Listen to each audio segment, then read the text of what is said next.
I gotta take that's fine. Me a too. pee break real fast. You good, Nick?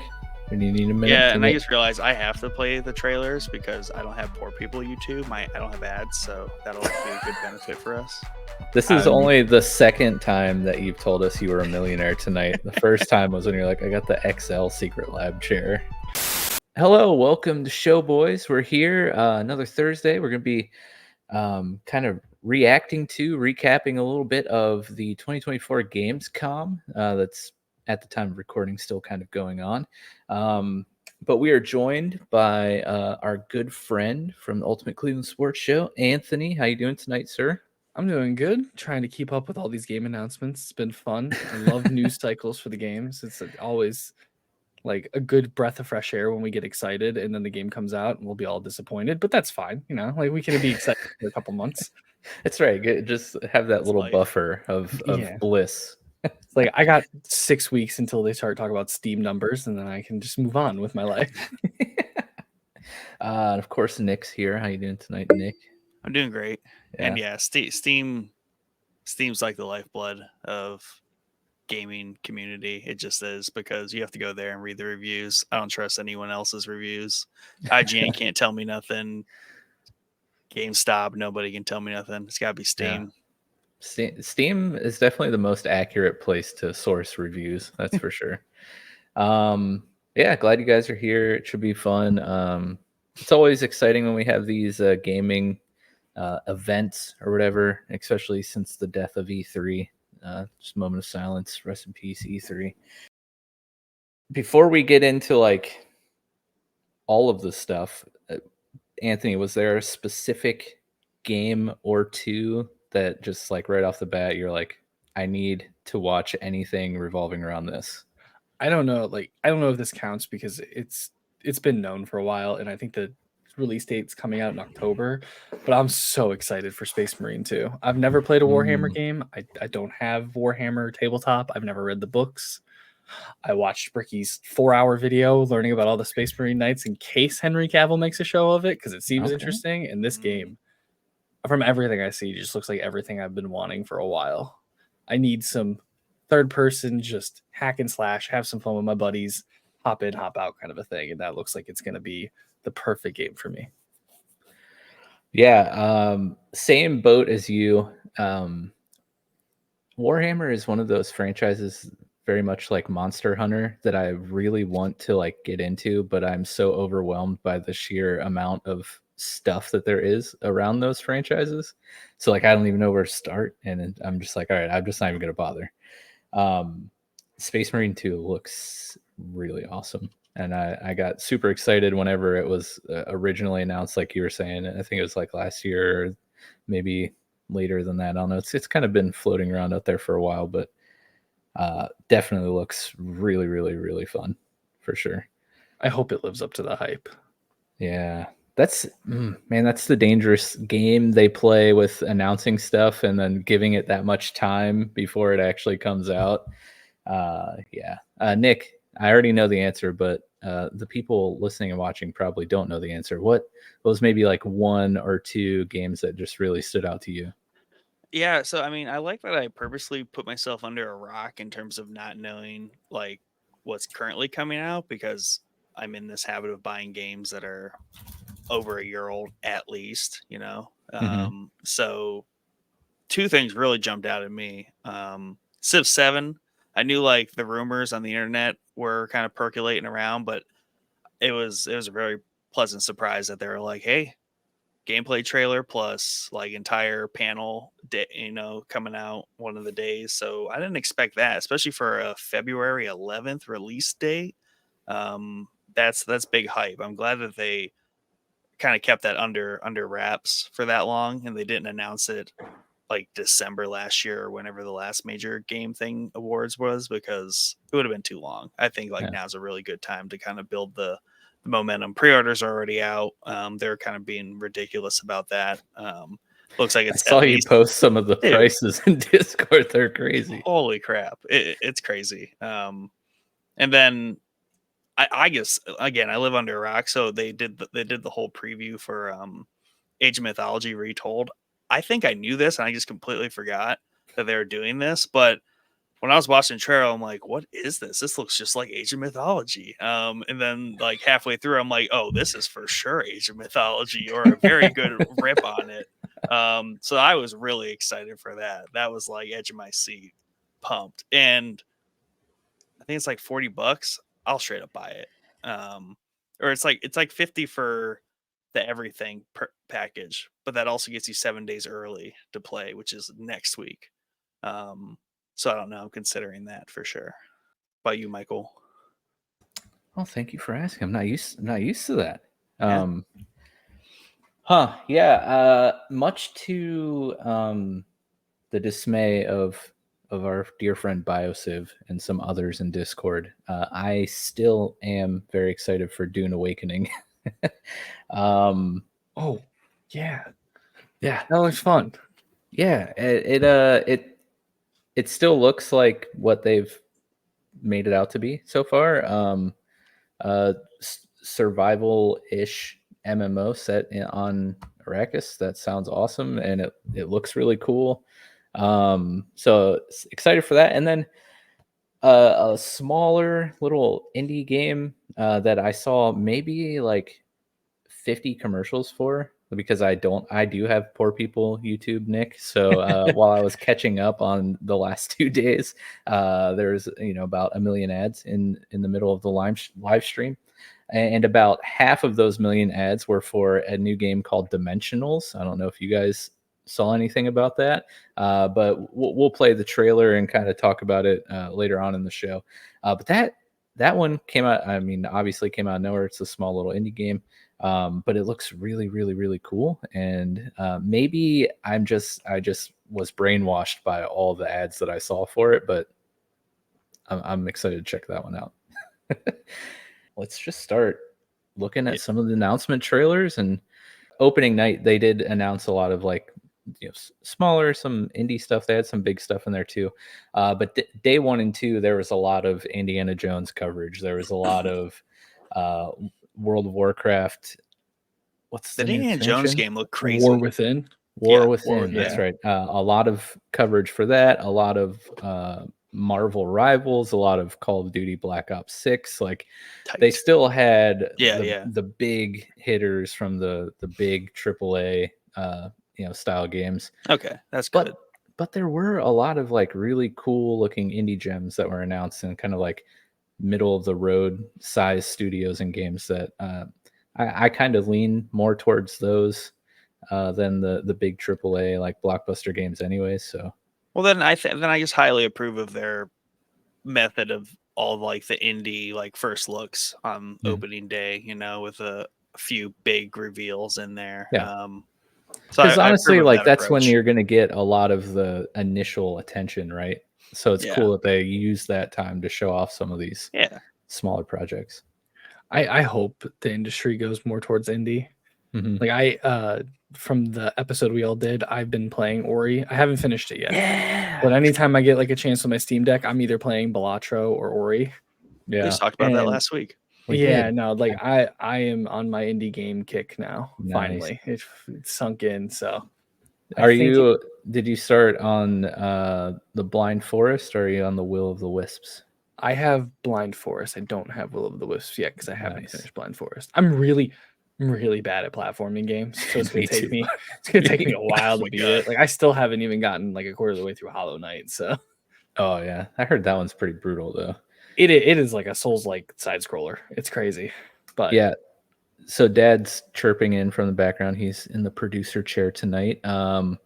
He said Borderlands 4. Can't forget about that. That was also announced. Also, like a little pet peeve when games get announced by just pure like cinematic 20-30 second trailers that offer absolutely nothing. It's like that was Borderlands 4 announcement. Thanks for telling us you're working on it. Yeah. I guess we'll forget about the movie. I guess we'll maybe forget about Borderlands 3. Yeah. Like, I don't know I don't know if marketing was like, oh, the movie's gonna be like peaking right when we announce 4, and it's gonna be awesome. I have not cared about Borderlands since the first title, so I'm a little biased. Like I didn't even care for 2, so it's been quite a while. That's for sure. Yeah. And he also said that we need to play Nine Souls, which is a like cat-based Dark Souls-like platformer that looks really, really cool. And yes, Anthony is wearing a Coheed and Cambria shirt because my newest Coheed and Cambria shirt. He has I great saw them musical for the taste. 7th time. Dad has an awesome Star Wars shirt on back there. He really does have an awesome. Cannot see it. Yeah. Well, there you go. Look at that. There he is. That is a sick shirt. Wow, look at that. We can't hear a word you're saying. Yeah, that's okay. We just wanted to look at his torso. Flash in the pan. Nice. Yeah, man. I don't even know where we're going with that, but yeah, excited for a lot of these smaller projects for sure. So let's start with some trailers, Nick. What we got lined up first? I'll let you dealer's choice here.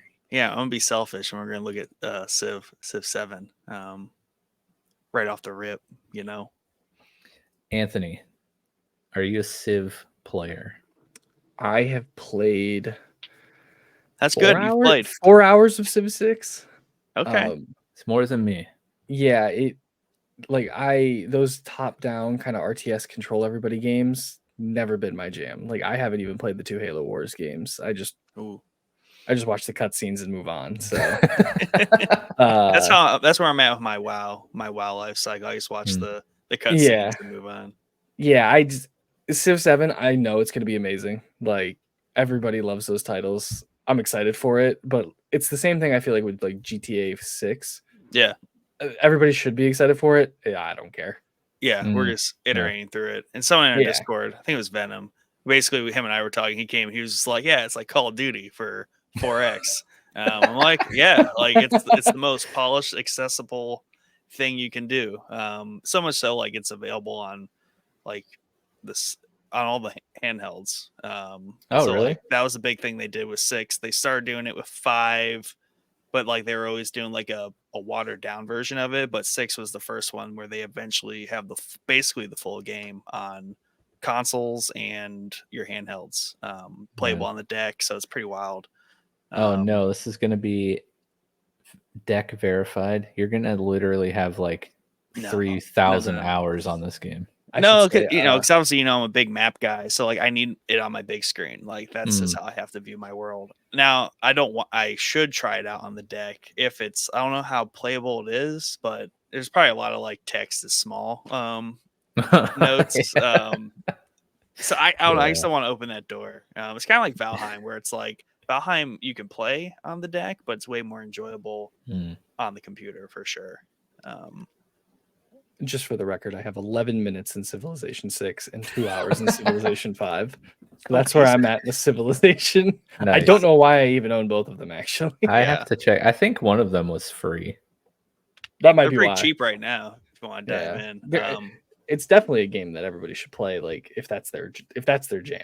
Yeah. I mean, and for context sake, everything since 2, I've played probably 400 to 600 hours of each installment.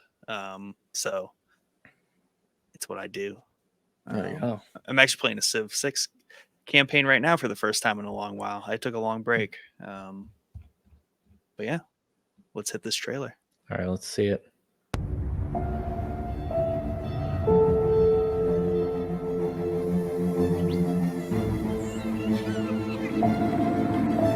Are these the newly updated graphics? Navigatable rivers, dude. It's the biggest thing on Earth.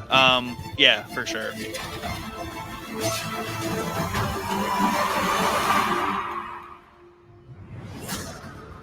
Build an empire. Each edition has slowly dragged more of the like city out onto the map, which is really cool. Now, you talk about navigatable rivers. Why is that such a big deal?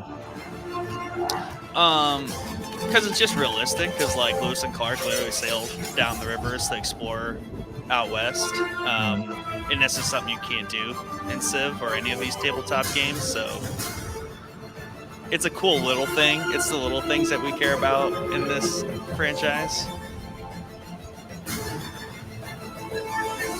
I remember. I love the art. Yeah, I was just about to say, I saw you mention something about the new art style. Yeah. What did I say about the new art style? See, look, the propaganda continues, and it's not even on my computer now. See, guys, I'm telling you, they spent like $1 million on their ad budget. Yeah, they went in. No, yeah, I mean, they've slowly like five was the last one where you had like a city took a tile. Five was where they went from four had four square tiles, and then five went to the octagon ones or the hexagon ones. But you still only had like a city on a tile. In six, they did the whole district thing and like improvement thing outside of the city. So that's where they started the sprawl across the map, which is a really cool thing. And now they've kind of like continued that even more to where I'm sort of feeling like it's like a macro zoomed out version of like an RTS more so, like an Age of Empires, which they're not, obviously it's turn based, but like just the look of it gives me that vibe because they're putting a lot out on the map where like you're really kind of looking into the city where it's looking a little too big. Um, like that's a super city. Like this is supposed to be a continent probably. But yeah, navigatable rivers. It's important. It's just fun little details like that are fun. But if anyone's familiar with Humankind, this is kind of like a little bit of a knock on Firaxis because they're kind of like they're the silver bite in their thing. Not that they're silver, they definitely are they're the Call of Duty. They are the main name when it comes to this genre, right? And they're really hard to take down in terms of like the market on this. But in the recent like past 5 years, there's been a lot of 4X games that have come out that are taking a run at them, and they're being innovative with like coming up with new ideas of how to do this. Well, Humankind, I think it's to that studio that does like Endless Legend and all that. They did this whole thing where you move through in Humankind, you go through the eras, and each era you pick a new civ to play as. Whereas like Civilization was always like you picked Egypt, you played as Egypt all the way to the end. Each era you have to pick a new civ, and there's 3 eras. But like they're never going to say that like, oh, we totally stole that from Humankind. There's going to be like probably a slight variation on it where they're like, yeah, we did it, we came up with that, and that's just the vibe they give off when they talk about it. Like it's the biggest newest thing ever, but it's like, guys, it's been done. Yeah, just Call of Duty doing everything this year. It's like, we can jump around. It's like, all right, Max Payne 3 sounds good. That's good that you brought that up though, because I watched the panel, even though I've played a total of 35 minutes of all of Civilization in my entire life. But I wanted to come prepared, Nick, to talk to you about this. And the one big thing I noticed was they talked a lot about the civ hopping during your play. How do you feel about it? Like, so the way they packaged it was really smart, and why they are doing it makes a lot of sense. So the problem with a game like Civ, because it spans from like 4000 BC to 2000 2100 AD, is it's hard to balance a game. Balance like 40 some civilizations, all that stuff over that much gameplay, right? And we're talking about ancient time warfare, and it has to be balanced and work all the way into like modern day warfare where you're dropping nukes on people. So it's a hard thing to balance, and it's also hard to have a consistent game where you're like from beginning to end you're having a fun time, so to speak, because there's definitely different civilizations that play differently during different eras, different parts of history. And the further you get in the game, and I have this problem, is like I quit my games like mid game, like somewhere in the early modern, late kind of medieval, because it becomes a lot, and you kind of have your empire like teed up, you're in a good spot. Usually if I'm winning by like score, like I'm pretty happy with it, and then I like restarting the game and then like doing a whole new exploration, found cities, build it all up. So what they're trying to do is address it to where it's compartmentalized. So there's 3 eras of history, and you can opt to play each one independently. So like you can be like, I just want to play a modern era game. You can totally just play a modern era game, or medieval era, or it's the exploration era, or like a antiquity era. So they're kind of setting up to where they're balancing within those eras. They're only certain civs are available in each era. Like you can't play Egypt all the way through. You can't play America all the way through. So I get why they're doing it. It's kind the of same communism idea. crap is that, Nick? They're making it more accessible, really. They're killing the grind and like the long haul, the meta of it, and making it more accessible, which is worrisome for people like me. Because when we like, that's part of the fun of playing Civ for us is, yeah, you can play a game as America and you start off in 4000 BC. A little weird, because that's just not how history rolls. But in America is definitely a modern age Civ. Like they have cool fighter jets as their unique units. They have like a Rough Rider like horseback unit that's really good in like early modern. So you just play knowing that you're gonna be badass mid to late game, but you're gonna be kind of shitty for the first half of the game. But that's part of like the meta of playing as America.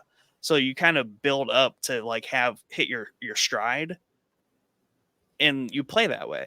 And that, I don't know, to me and like a lot of people, that's not really a problem, like balancing wise. As long as they're balanced, like it's still fun. Egypt, like you come out ripping at the gate, like early ancient era is like your time to shine.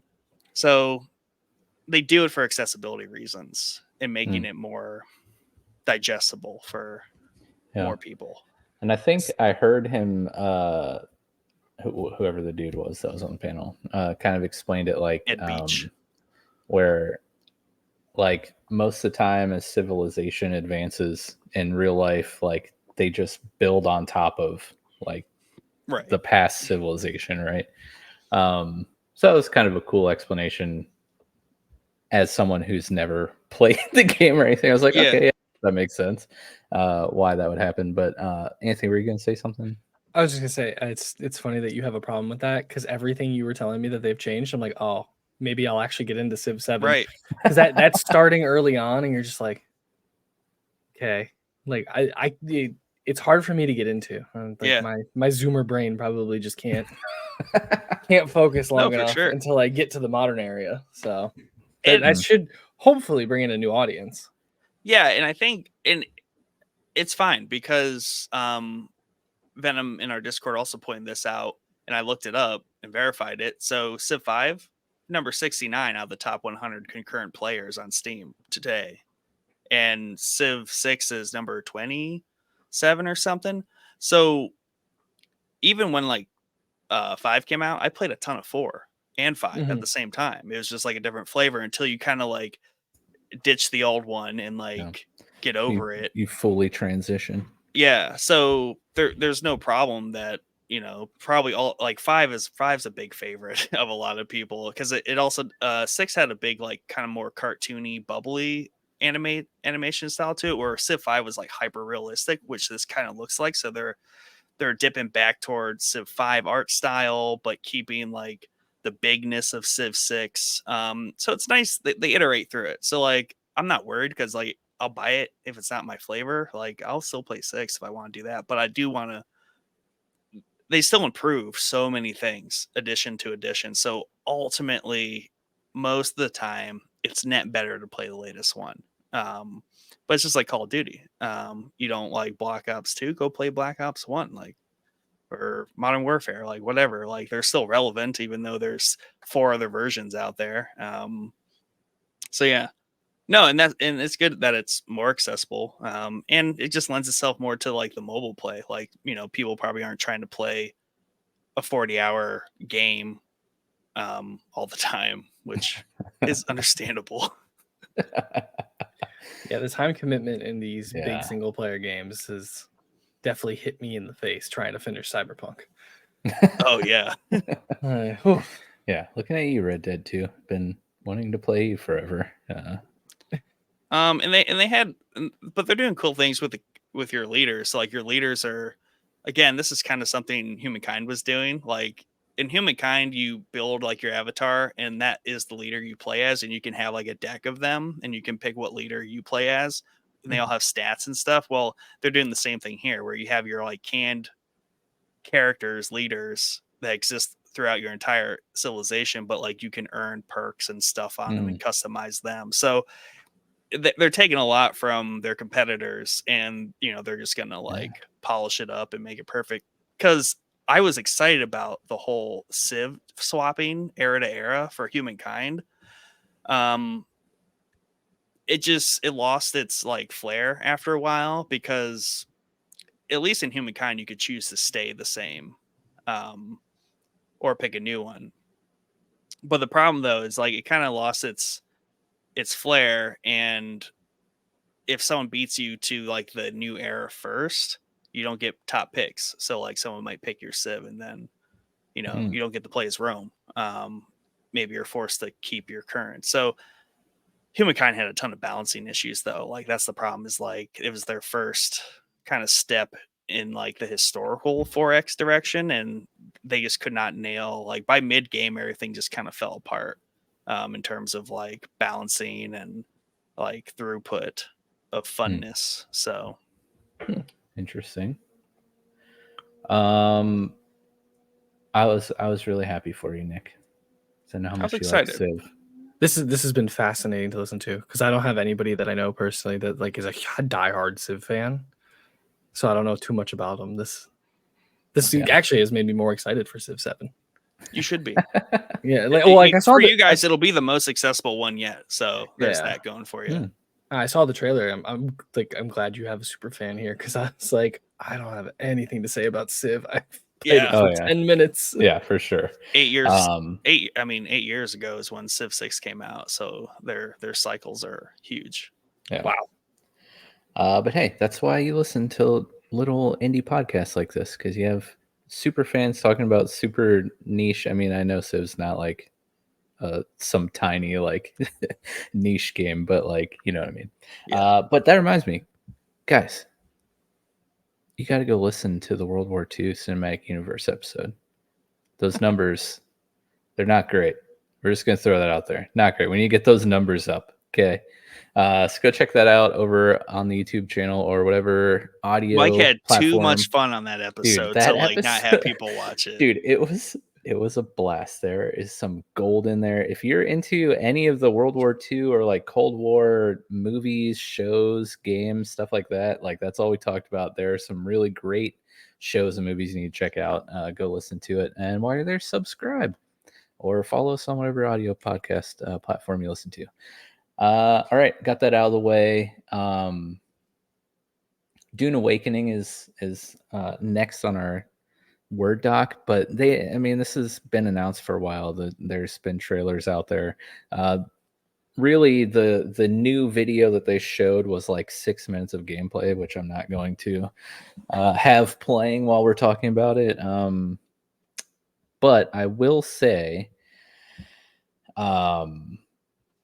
this game continues to be what I want it to be, really, which is just an excuse to go live in the world of Dune. Like it has that survival crafting aspect. The one thing that is really enticing for players like me who are not exceptionally creative with our builds, the whole like blueprint mechanic that they have, where you can build your base or whatever, create a blueprint, and then like sell that to other players that they can just click on and build it. I think is a really cool spin on the whole survival crafting thing. I don't know, Nick, do you know if that's like in other games, or is this kind of like a new innovation that they're doing with Dune, with the whole blueprinting?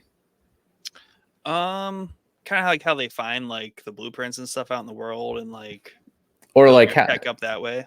No, like how you could build a base and then create a blueprint of it and give it to me, and then I could build that.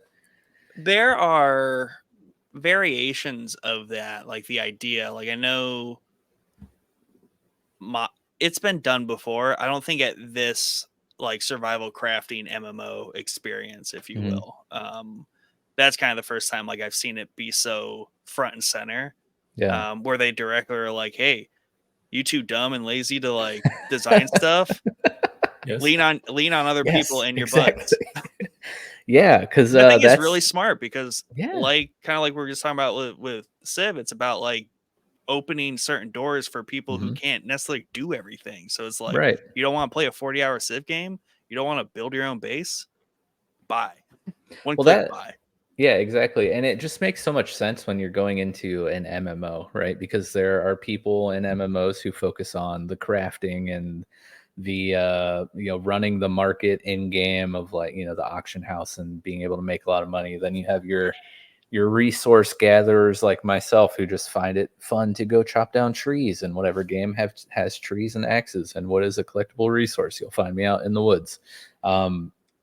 Or the PvP players, the dungeoning, but adding a new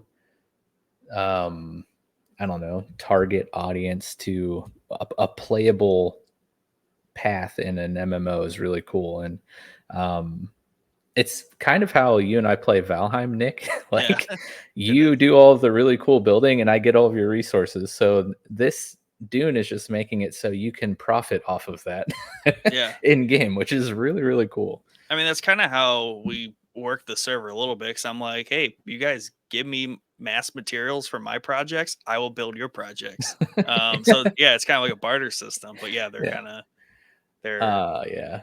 big time in it. The other thing that we kind of got to see in the new gameplay reveal is a little more a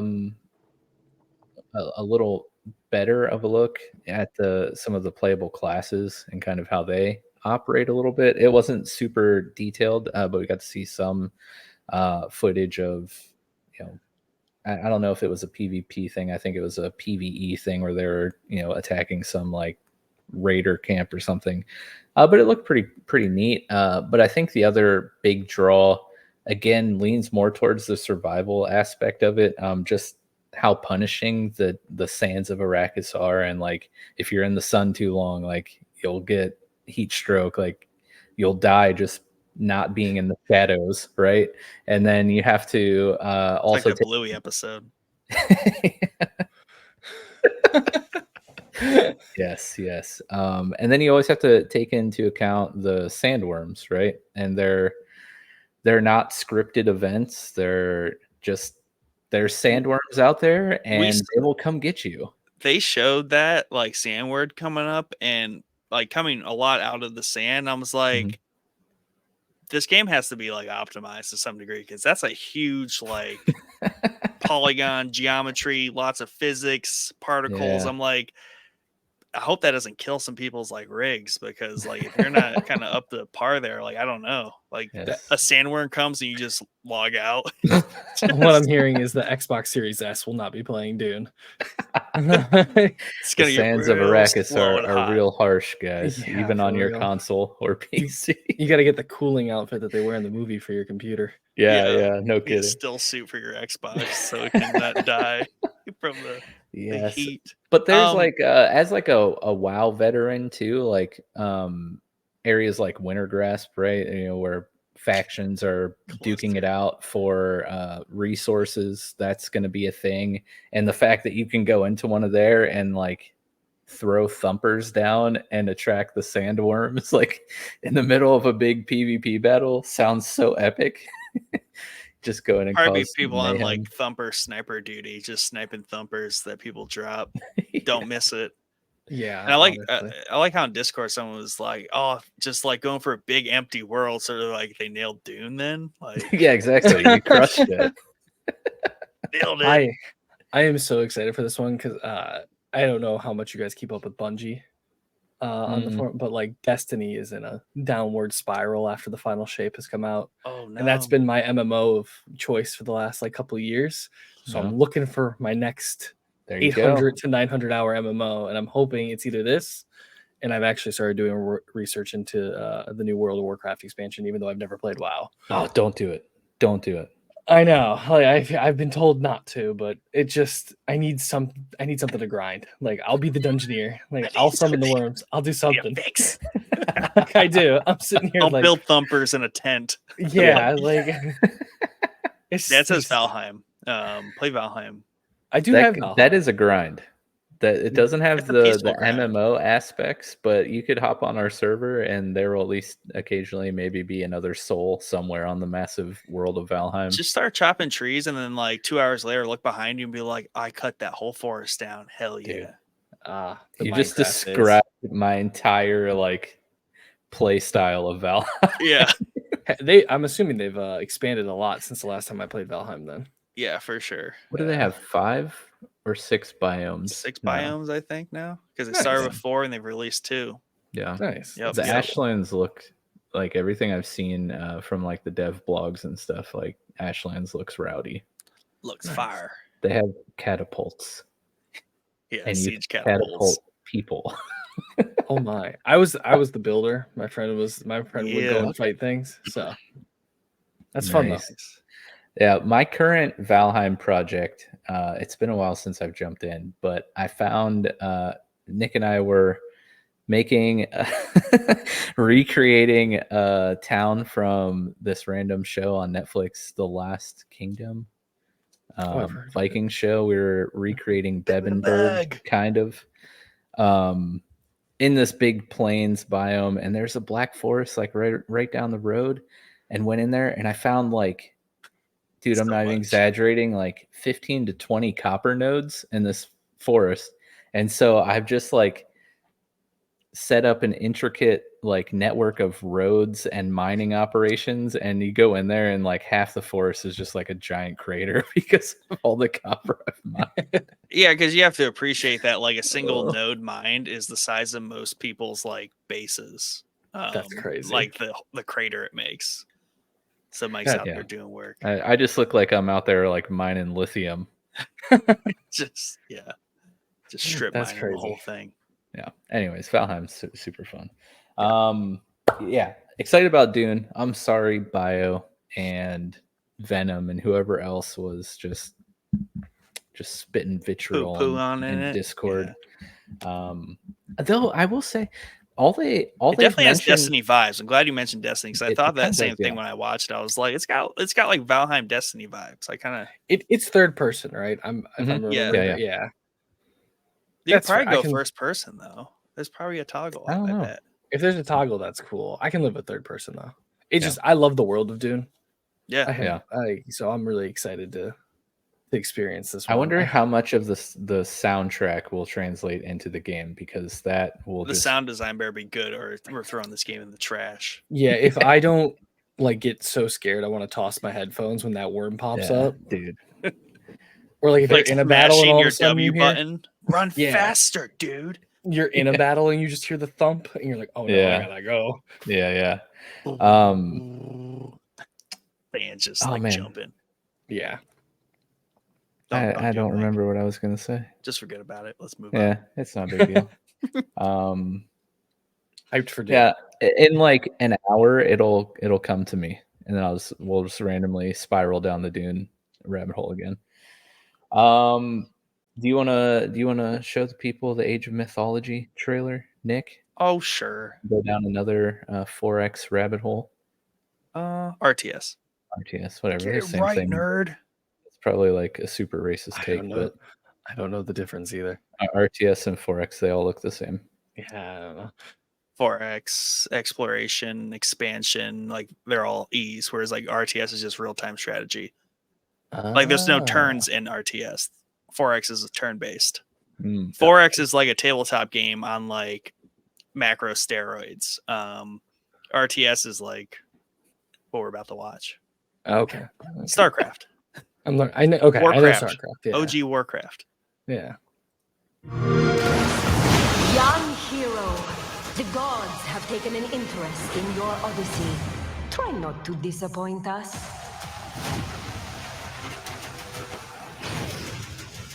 It's just rowdiness.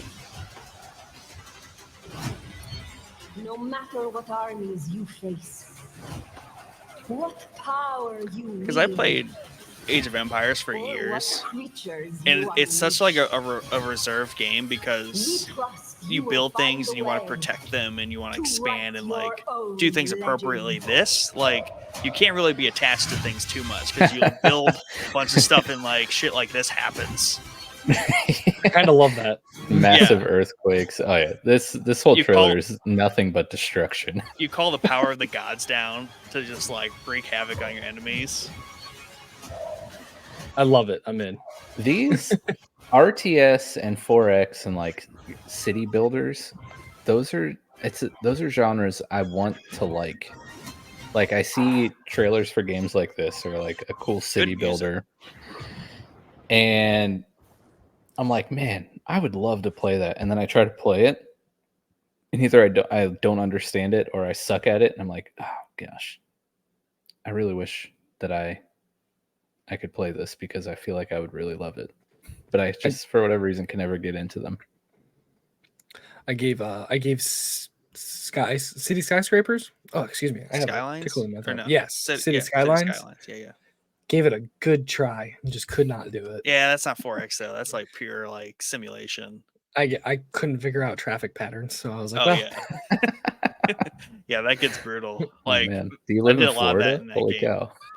You sit there and you turn on like your traffic pattern, like health, like where there are traffic jams, and you're like, how can I make this better? And then you're like, wow, this is why like actual cities are like so bad because this is hard.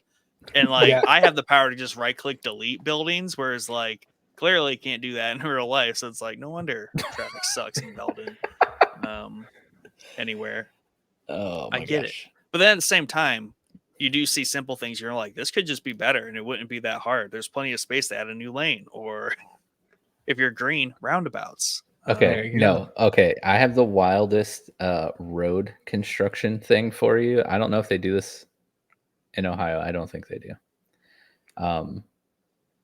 But down here, maybe 5 miles from our house, there's a super busy section of Fort Myers, and they're doing what are they calling it? Like a traffic diamond. It's not a roundabout. Have you heard of these? No. Okay, so to avoid left turns being a problem and holding up traffic at this intersection where the highway is, the lanes, so the right lane will have one traffic light, and after that traffic light, the lane will shift over to the other side of the road, so they're driving on the opposite side. So if they need to make a left turn to get on the freeway, it's not going to hold up a bunch of traffic because it's now treated like a right turn. And then after that, there's a traffic light, and then they go back over to the normal side of the road. More steps. It's not round at all, Nick. It's not rounded. It's breaking my brain. I don't understand how this is going to work. Okay. I'll send you some diagrams, but it's really, really weird sounding. But I bet you it's going to make traffic flow like nonstop, just running water. It's going to be great. Sounds gross. I believe it. I just trying to picture it in my head does not work. Yeah, I'll try to find a diagram while Nick continues to talk about Age of Mythology. Now, I was going to say, honestly, society's going the other direction. Society is happy with stoplights because they can be on their phones in peace and they don't have to worry about driving. So it's like, no, we don't want flowing traffic. We want stoplights so we can like just chill out and have an excuse. Tell that to my gas mileage. Yeah, true. But yeah, Age of Mythology looks like super cool, and it's like a rebuild of the game. So they were dumb. Like I think I forget who did the article. They're like, it's not a remaster. It's not a this. It's like a reimagining. I'm like, okay, we're just using different rewords to describe a rebuild of a game that's very old. But yeah, they've just rebuilt it, reconstructed it. There's going to be Chinese gods in this one. If you get like the like most expensive tier, there's like a bunch of additional content they're adding to it. So in my opinion, this is how you should remake games. Like you shouldn't just reskin, update them, and like port them. Like just rebuild it, like basically from the ground up, keeping all the the heart of it. Because I know this game's going to be good because I played it 14 years ago, a lot, and this is basically that game updated. And I'm like, perfect. Don't make a second one, just remake the old one and add some more stuff to it. So I'm super excited about this.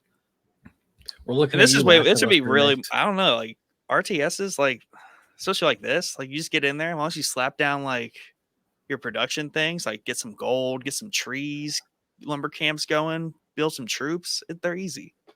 Hmm. They're just All I'm like saying, bring intense. back Battle for Middle Earth too. Yeah, you've played that, Come so you on. can play this, Mike. This is That was- basically Battle for Middle Earth, just not Middle Earth. It's No. Middle Mediterranean. It's funny that you mentioned Age of Empires earlier because I played that. I say played like very loosely because I was young and didn't understand. But all I would do is I would go in and I just wanted to make a cool little town. And then when people started attacking me, I'd get mad and quit. It's like, I'm trying to make a utopia here. Like, stop. Well, you need the map builder. That was always fun. I always build just like ridiculous things that you can play on later. You build the map, you make it perfect, then you can play on it. So you can say where like the bad people start. So like I one time just took a map, really big one, built a very high hill, the highest hill I could, straight across it, put like a really big wall across the top. It made basically a utopia behind it, and then just chaos on the other side. Nice. So it's definitely like the Mexico border, but like idolized long time ago. So it was cool. So I found out what this road pattern is called here in my neck of the woods, called the diverging diamond. Oh, yeah, it looks really nice. Yeah, it's I'm afraid to go over there. Yeah, anything else you want to talk about Age of Mythology here, or shall we use this as maybe the perfect and only semi-natural segue into the next game that is Roadcraft? Like I wasn't even putting two and two together, but I just had like maybe the most unintentional golden like host moment of my entire podcasting life. Yeah, Like, we might as well get into Roadcraft. We gotta talk about Roadcraft. I was gonna do Sniper Elite when you were talking about World War II stuff, but we moved on. Yep. Valheim took over. Yeah. Thanks, Dan. When I was a kid, I couldn't wait to leave this town behind. I didn't know what But I was what's watching that when this saying? started. And then like I Plans started to and get it, and I was God like, no way. Yeah, he must have had a good one on my account. When the water receded, it carried I actually away have not seen this everything trailer we yet. ever had. It also gave me a reason to stay. It's like so dramatic. The important thing is that we rebuild. Yeah. Is this another city builder? No, It's a road builder. like it gets down into the details of like. Oh my paving. gosh. This is your worst nightmare, Anthony. I hate construction. Watch this. I think I'm stuck here. Yeah, I think you.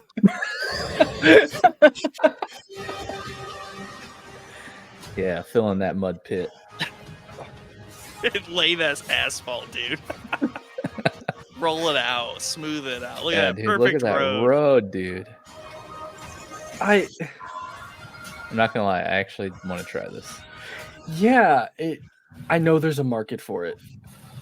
Dude, there's Farm Simulator. There's all those things. Like, Yeah, there's a market that's for it. It's weird. There's Goat Simulator, dude. Roadcraft. Dude, okay, That's a few so things. funny. First off, did you see the Goat Simulator like trailer that was? If you're not, you need to go watch it because it's hilarious. It's a video game guy walking through the remaster ward, and it's just a ton of like tongue-in-cheek jokes about game remasters, and they're remastering Goat Simulator. So that was like the end reveal. But it was hilarious. Oh God. Yeah, you gonna play Roadcraft, Anthony? Oddly enough, also I don't know what happened to my camera here. Oddly so enough, buried. I'm almost interested. Like, Especially if it's co-op. Like, we could be paving roads out there. yeah, it's like, can I put together like a construction crews? It's like, all right, Yeah. like It's like someone on the roller, someone on the yeah, like- bulldozer. I like it. Now you guys are thinking now. who's planning out like the road? Like, who can I? Not yell at you when I'm like, from your I got- last story of City Skylines. Not you. Oh God, yeah, no. You know, I'll do the dirty work, I guess. But like, who do I get to yell at when I realize that it's like it's too deep to dig here, so we got to divert the road this way? Like, who? I don't know. If you guys have been around Dead Man's Curb in Cleveland, it's like, all right, Yeah. who designs that? Who- Like, can we make who that? did Can we that? do that? It'll be all right. It's like, I why had a does buddy this in road? college who wrecked his Evo around Dead Man's Curve. He was trying to drift it after when the road was wet or Oh, whatever. God. Didn't work. Drifted right into the wall. Did he have a response like that truck from the trailer? I think I'm stuck. I think I wrecked my car. Unlikely. Fun is that fact about calm. Mikey McNuggets is he won't go around Dead Man's Curve. He's been here. He's been in Cleveland for like 2-3 years. He won't do it. Just slow, like not even like super slow. People go like 35. I don't think around he. that thing. I do not think he's driven around that curve Wow. once, as far as I know. I wonder how much of a pain that is for any commuting he does. Like, I wonder if that makes him like have to go way out of the way. Depends. See, I know where he lives. I don't think so. If he doesn't live east of town, it's not a problem. Yeah, no, he's dead center. So Yeah, you don't But- need to go east. I would be designing like 10 of those in this game. Like you got like, you guys are just like, hey, what you been working on? It's like, don't worry about it. Like, no, it's undrivable, but I made it. Nice. Yeah, that actually. I don't think I've ever played any of those simulation games, but that one looks pretty fun. Yeah. I guess Like, I just outside don't of get City like, do I Skylines. get out of the like dump truck and then hop in the roller? Like, am I physically a person that moves around and I have to like? Yeah, can I like yeah. take a car and like drive around the road and see Yeah, how it exactly. rides? Like, We get to like Forza action this. All the roads yeah, we like, build. do I get to use what I make? Do I get to Dude. stop traffic and back it up because I have to repair a hole and like everybody stop? I'm gonna set up orange barrels and I'll come back and load the game up in 6 months and I'll finish it. There you go. I will block off 3 lanes That's and hilarious. I'll be back in a year. That's hilarious. And you can assign one of your friends to be the guy who stands like with the stop sign. Yep. It's like, good to pass, not Yep. good to pass. Yep. I love oddly- those goofy little games though. Like Uh, even if I don't play it, I hope people love it. Yeah, I've always wanted to try like Lawnmower Simulator. 4,000 hours. No, I'm kidding. Lawnmower Simulator looks so satisfying. It really does. Yikes. But Nick and I feel like we've already demoed this game in Valheim? Valheim. Yeah. We Same have idea. we have the VDOT. VDOT crew who goes through and makes connecting roads to all of our important locations. It's super There you efficient because you can't just drag a cart through like the woods; it'll break. Or the swamp, for Or the instance. swamp. Yeah. So Mike chops and like clears the way, and then I'm leveling the ground and paving it and making it nice and smooth. Yeah. Got an we already- operation going. I Well, feel there you like go. we need to maybe sue the studio who made Roadcraft because we've already done that. They took our idea. Or we need to go to Iron Gate and say, you guys need to make DLC In Valheim. in Valheim for Valheim. That's all Yes. about like Department of Transportation stuff for your place. It deploys NPCs that do exactly what we do. Yeah. so Yeah, funny. come on. No, you know what? This is a great segue here too. Speaking of DLC, one thing that excited me a little bit was the new Dave the Diver DLC that was announced. If you have played Dave the Diver, you may have noticed they have 2 DLCs out already. I think. I don't know if the first one was free. The Godzilla one, the most recent one, was free, which was really cool. But all their DLC has been collaborations with other games or IPs. Their first DLC was a collaboration with Dredge, which was actually like a really, really good collaboration. The way they tied those 2 games together, having played both, super fun. The Godzilla DLC was really, really cool. And they made an announcement here with collaboration with 3 new games or IP things. So, Nick, if you have that trailer ready to go, we can throw that up. They're adding playable Balatro. How do you say that? Balatro. Yeah, it's going to be playable beloved. in. Yes. They're collabing with Potion Craft and some like musical artist MXM Tune. I don't know. I'm too old for that, but Balatro, right? Is that what you said? yeah, Balatro. Okay, here it is. As a Dave the Diver enthusiast, I was very excited about this DLC, and I'm kind of interested to see if they're going to charge for this or if it'll be another free DLC like Godzilla. Yeah, love Dave the Diver. Any excuse to get back in, I will jump on. That's for sure. I like this music.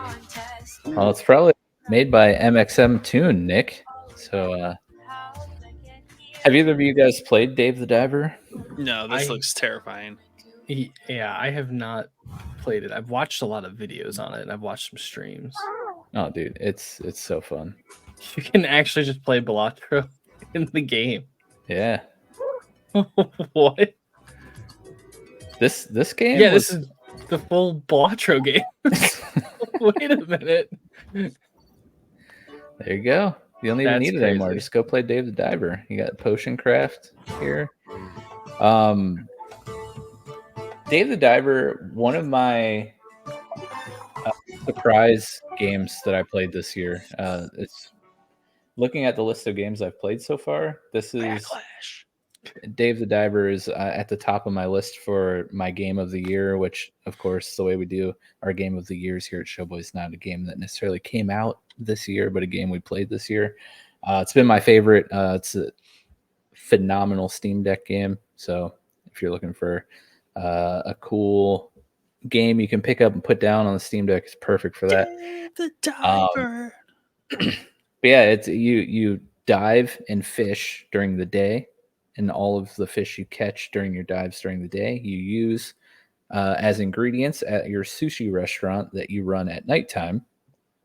So it's a fishing game and a restaurant management game, and then it's all about making fire sushi. Like you're trying to get the good stuff to make bomb sushi rolls. It really is, and there's a really, really funny story that plays out during the game. All the characters are hilarious. Like it's there.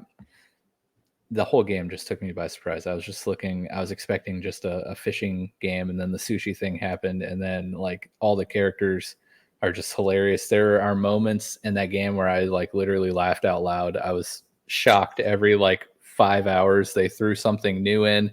I'm like, oh wow, this game already seemed to have a lot of things to do, and then you just added something else that adds a lot more to do, not in a bad way, in a good way.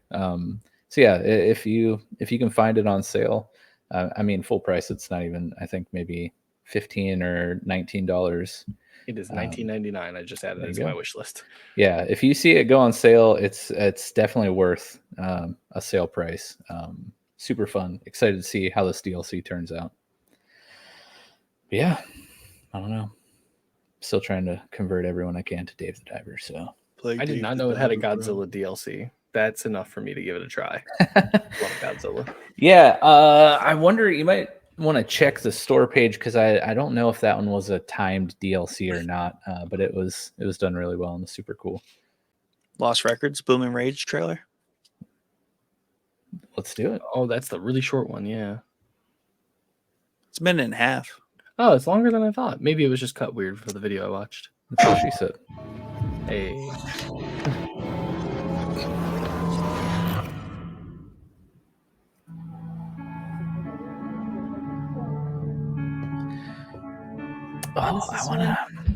I'm glad, but slightly surprised that you showed up tonight. I gotta look something up. When I saw your text, all these memories came I flooding. want this to be like the next Until Dawn. So bad. Hey, she actually showed. Welcome! I remembered Nora, her energy. Shit! Where's my fucking pick? The Tharp one's her favorite. I remembered you. Nice one, Autumn. You were the coolest. This is definitely a longer trailer than I saw. Never land on your wrist. I want to see you skateboard, Autumn. Does it make you like it more or less? Cat. Whoa! She was like a fire. I'm gonna wait until there's got to be a twist coming. This is serious. We're gonna need. Yeah. So the makers of this game made Life is Strange. If you're familiar with that. Great. Yeah, that makes sense. How could I forget? Oh no, I'm scared.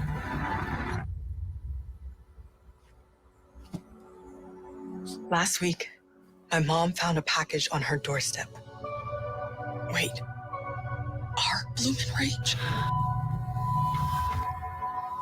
Do you guys remember 1995? Years. No, I was born in 97. No, jeez. Golly. Yeah, I don't know. So the trailer I originally saw was probably about like the last like 30 seconds there. So I just saw the twist. I didn't see everything else, but I love it. It seems like they might have like a musical twist to it, and if it's styled like Until Dawn, I'll definitely give it a shot. Like it seems interesting enough for me at least. It was scary though. I don't like that twist. It was too like uplifting and like beginning of Stranger Things, and then all of a sudden like, where's the face hugger? Like, Yeah, everybody tries to be Stranger Things. That is true. Yes. And Dad from the back, he says the struggle is real, and I can confirm. Big facts. The picks always The disappear. amount of these I lose. I didn't know. What do you play? I dabble in guitar. I have not played in probably all summer. I have torn my right arm apart. Like, this is a total tangent, but like I'm starting physical therapy like Wednesday. What did you do? From playing the guitar, shredding it? No. Man, It has nothing to do with the over there. guitar. I moved my friends into their first house. That Pikachu. Yeah. Oh, yeah. I got my right shoe here. But I moved my friends into my first house, and my shoulders just destroyed from it. So I've been trying to fix it all summer, and I've given up. I'm going to physical therapy, like all the way down through my fingers. So that's why friends shouldn't help friends move. Just throwing that out there. I got Chipotle out of it. Too much liability. However, I don't know. Was it worth it, Anthony? I don't know. You need a year's worth of Chipotle, like every day. I don't know. They got a lot of shit too. I'll be honest. I moved them in, and they're like two of my best friends in the whole world. Like they bought a house together, and I was like, you two need to cut back on something, and I don't know what it is, but something needs to change. What a guy! Just sacrificing his body for his friends. Do you have a pickup truck? Is that what sucked you in? No. I'm just like, it's me. Gullible. Yeah, it's me, my friend Nick, who was a co-buyer of the house, the brother-in-law, and that was really the only guys that showed up to the whole thing. Oh, geez. Oh yeah, that's right. It was a long day. Tangent I do remember seeing that during the stream, and the end of that really made me think of a new A24 movie that I saw a trailer of during Civil War called "I Saw the TV Glow." Go watch that trailer, and maybe you might notice the resemblance I did. But yeah, I don't know. The game, I'm not familiar with Life is Strange outside of just knowing that it's a game that exists. So I don't know like what kind of weird turns, if at all, those games have. But this one, the end of the trailer there does kind of hint at something a little maybe nefarious going on. So it'll probably be paranormal. Like I haven't played Life is Strange myself, but I've had like friends play it. Yeah, like it usually is some sort of entity that latches onto them. Interesting. Yeah, go watch it. I saw the TV Glow trailer. See if you're picking up what I'm putting down. I still need to watch Civil War. It's a good movie. I saw the girl in Alien Romulus. Yeah, she was great. Yeah, so dude. Very excited for that. Dad needs to go see that. So does Chad. We might do an episode on it soon. Yeah, A24 Civil War. It's a pretty good movie. Unless you're on the side of the fence that thought it was not a good movie. It's one or the other. You either like loved it or you hate it. There's no in between. Yeah, that's what I heard. I was on the love it side.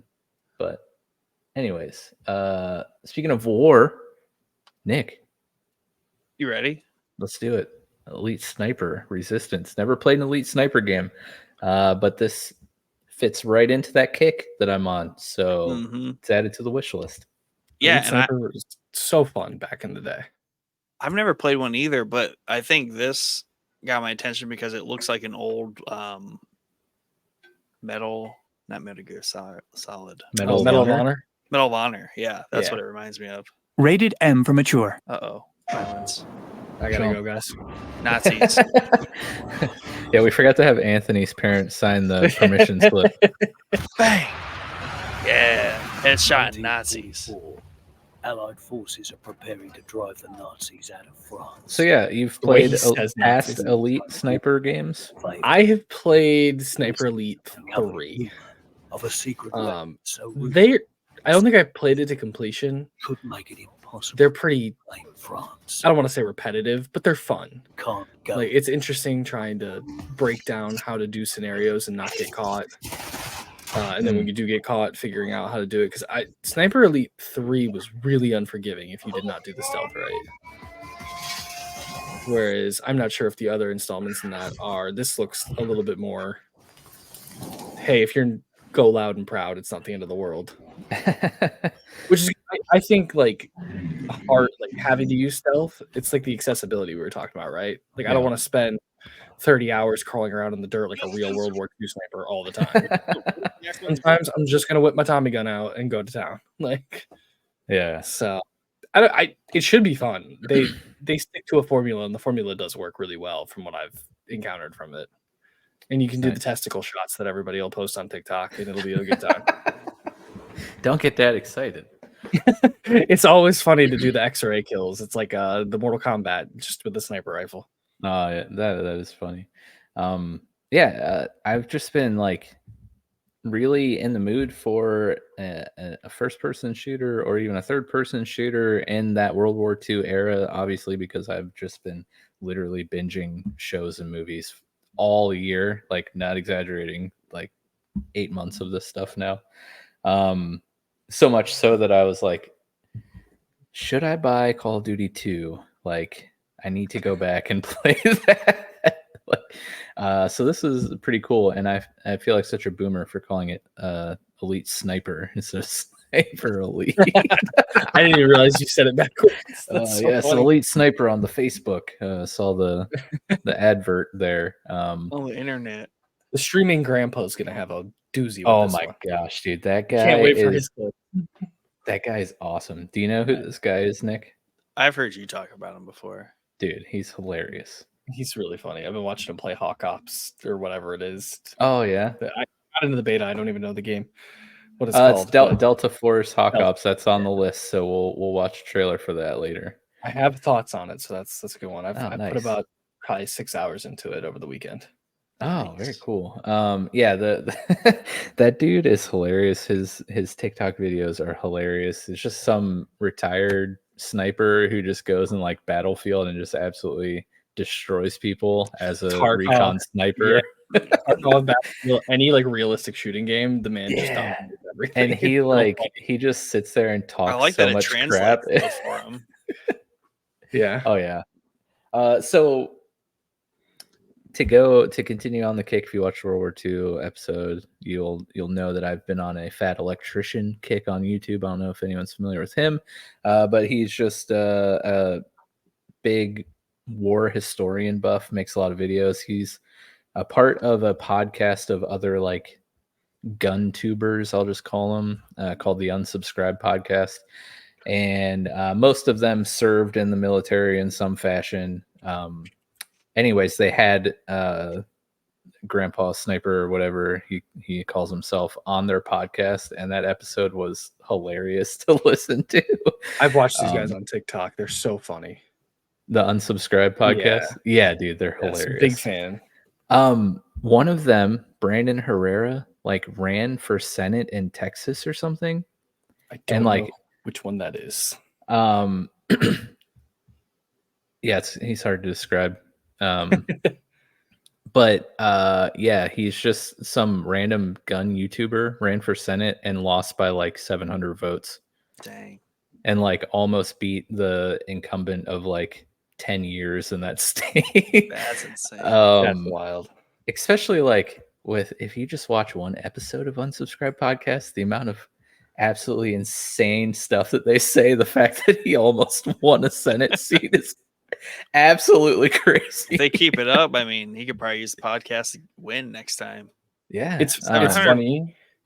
Oh, I'm so sorry. Go ahead. No, I was just gonna say, I was like, they could probably get 700 people to drive to Texas and like illegally vote like for him. Yeah, it's like, hey guys, don't subscribe to the YouTube channel. Come and commit voter fraud for us. But yeah, exactly. It's funny listening to them because they're from all different branches. and I have my brother is a Marine now, and he's been in the Marines for about 3 years, 2 years, something like that, and he talks just like them already. Oh yeah, like talking to him is like watching that podcast, and I'm just like, okay. So it's just a thing, apparently. Yeah. So the fat electrician, he is the one on there who is chubby and most of the time wears tank tops and usually All the baseball tattoos. hat. Yeah.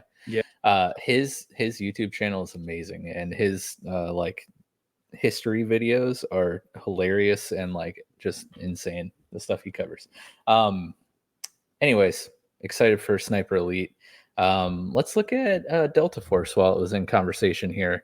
What you said, you just played the beta of this? Like, so tell us kind of what it's about. Is it a like PvP game? Is it a campaign of some sort? Like, what's going on? They do have a campaign in it. So I got it through Twitch drops. If you watched an hour, you got like a chance to get into it's an alpha. I don't even think it's in a beta yet. They have a campaign. I have not dabbled in that yet. They have a Battlefield clone, which they just call attack, defend, or like secure the area. Mm-hmm. It doesn't have classes quite like Battlefield, but it's got almost like the operators like Battlefield 2024 had.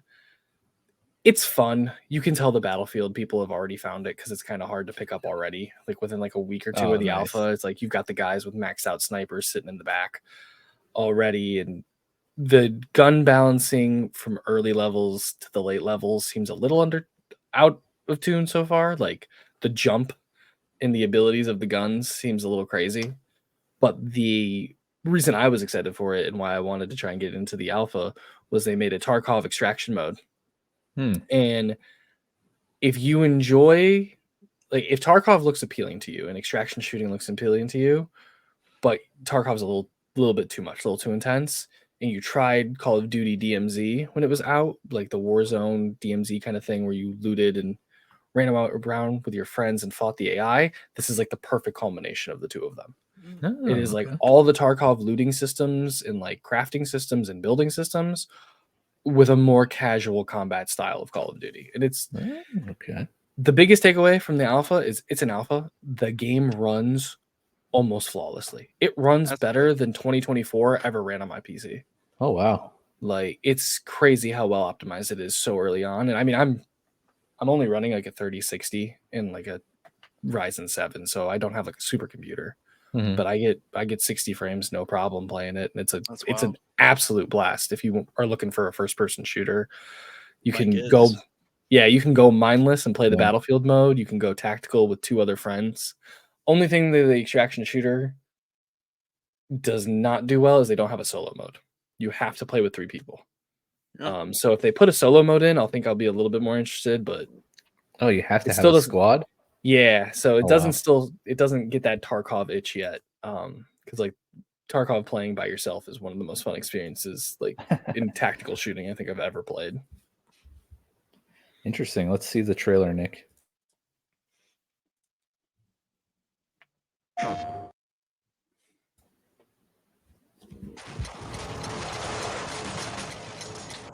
It's actually what it looks like. Oh.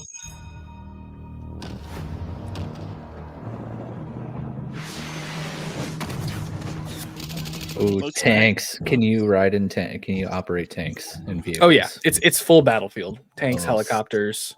That's rowdy. The whole shebang. Yeah. Oh, destructible buildings? I don't think that's in yet. I have not noticed any destructible environments from the alpha. And this might be the campaign. I have no idea what it's about. Guard and Havoc threatens the balance of the world. There's an alligator though. That feels like home. Yep. Chaos wherever. This game might be a little too realistic for me. Strike at their very core. And they have Battlefield systems too, where like bipoded snipers and LMGs, like certain classes can only use certain guns. So it's very much a edge technology. Love story to that. It's built on exploitation and suffering. United, we will plunge into the chaos. Oh yeah, and they have like newer tech. We kind of saw that like shield barrier almost just kind of materialize.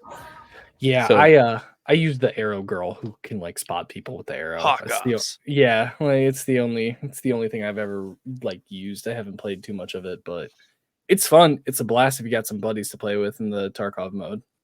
Nice. Yeah, so I definitely wishlisted that while I was watching the stream, but it sounds even more exciting getting to hear from someone who got to play some of the alpha. That's really cool. How are you feeling on shooters these days, Nick? I play Forbidden West, so I shoot a bow a lot. I've not played an FPS in a long time. I think the last attempt was when we were all supposed to play Battle Bits. Yeah, and that's a different level. And I think before that, then it was a Battlefield. Was it the newer Battlefield? I don't remember. But yeah, I don't know. I mean, there's a slight interest peaking back for a good FPS because it is fun. Battlefield 3, 2, and 3 were just such a high point for me when it came to FPS. And in college, and my roommates played, and it was just a good old grand time. When you actually have a squad of people on a 40-player map, it's just nothing like it. Yeah. I'm so garbage at shooter multiplayer like modes, but I want to find a game with a good campaign. You know, It might. It definitely feels more like 2024 than any of the old Battlefields, which is unfortunate, in my opinion. Like, there's no like suppression, when you're getting shot at and your screen blurs out or anything like that. And that might get added later in, but so far it feels more like a early version of 2024, but just runs way better. Yeah, almost flawlessly. Like, to put in perspective, I had to refund 2024 on my PC. I couldn't even boot into the menu most of the time. Dang. Like I think I got into one game in total. So like the only experience I have with it is on my Xbox because it was on Game Pass, so I gave it a shot. Battlefield, I don't know if it was like the engine or like it's just like some bad tech debt that they had where like those games just got so bloated. Like especially with the loading screens and everything. It's like they just kept adding shit on top of the last game, and this might be another tangent. And like I know the Frostbite engine's like old. I don't know if they like need to update the engine for Battlefield. I don't even know if they're working on another Battlefield at the moment. But when did games like why do menus suck now? Like why does UI suck? Right? Like I'm okay loading in and it's just like the list of names where I'm playing. Like I don't need like my operator dancing around in the background or anything. And like Halo Infinite was out like really bad at launch about loading all that stuff and like really badly optimized on those menus. And I just feel like why are we wasting resources on it? Yeah, because we got sucked into the whole like personalize your everything, and like people want to sit on your like your in-game MySpace page where it's like it's except you can't customize anything. It's just all preformed skins and stuff. So it's more like your Facebook page. I have no idea, but yeah, there's something. I think we're kind of shifting away from that because like Battle Bits, like that had nothing to it. Like you just like menu game in. Good. That's all I need, and that is my boomer rant for the day. Like I cannot stand UI in games. Even Delta Force, the UI is atrocious. The game that probably has the worst menu and UI system ever made in the entire history of gaming, and that is Pokemon Unite. I don't know if anyone's ever played that game, but I literally can't play that game because of the UI, the home screen, the like 7 million things that they make me like claim and click on before I can even get into a match. So your complaint is valid, and that was probably the worst thing about that. I don't make UI better. Like I don't understand why. I literally just had this conversation like a day or two ago about Pokemon Unite, like because we had some Pokemon announced that are going to be added in the next couple months, and I was like, oh man, I really want to play that game again, but like it runs like hot garbage on Switch because it can't handle all of the stuff that they pop up at you like on the home screen with all the menus Yeah. and stuff. Well, I mean, I'll go back to Silicon Valley. If you watch that show on Max, it's great because it's like semi-realistic Silicon Valley, but like a little bit satire where it's like really heavy emphasized, everything's exaggerated.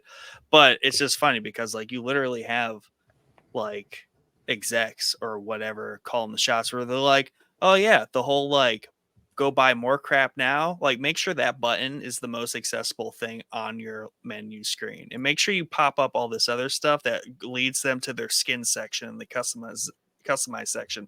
So like there's so many games when you like boot up, like that's the first thing about Fortnite. I know like it's easier to get to the like the buy skin and customize your person than it is to figure out what are my game modes, what can I play, like I don't know.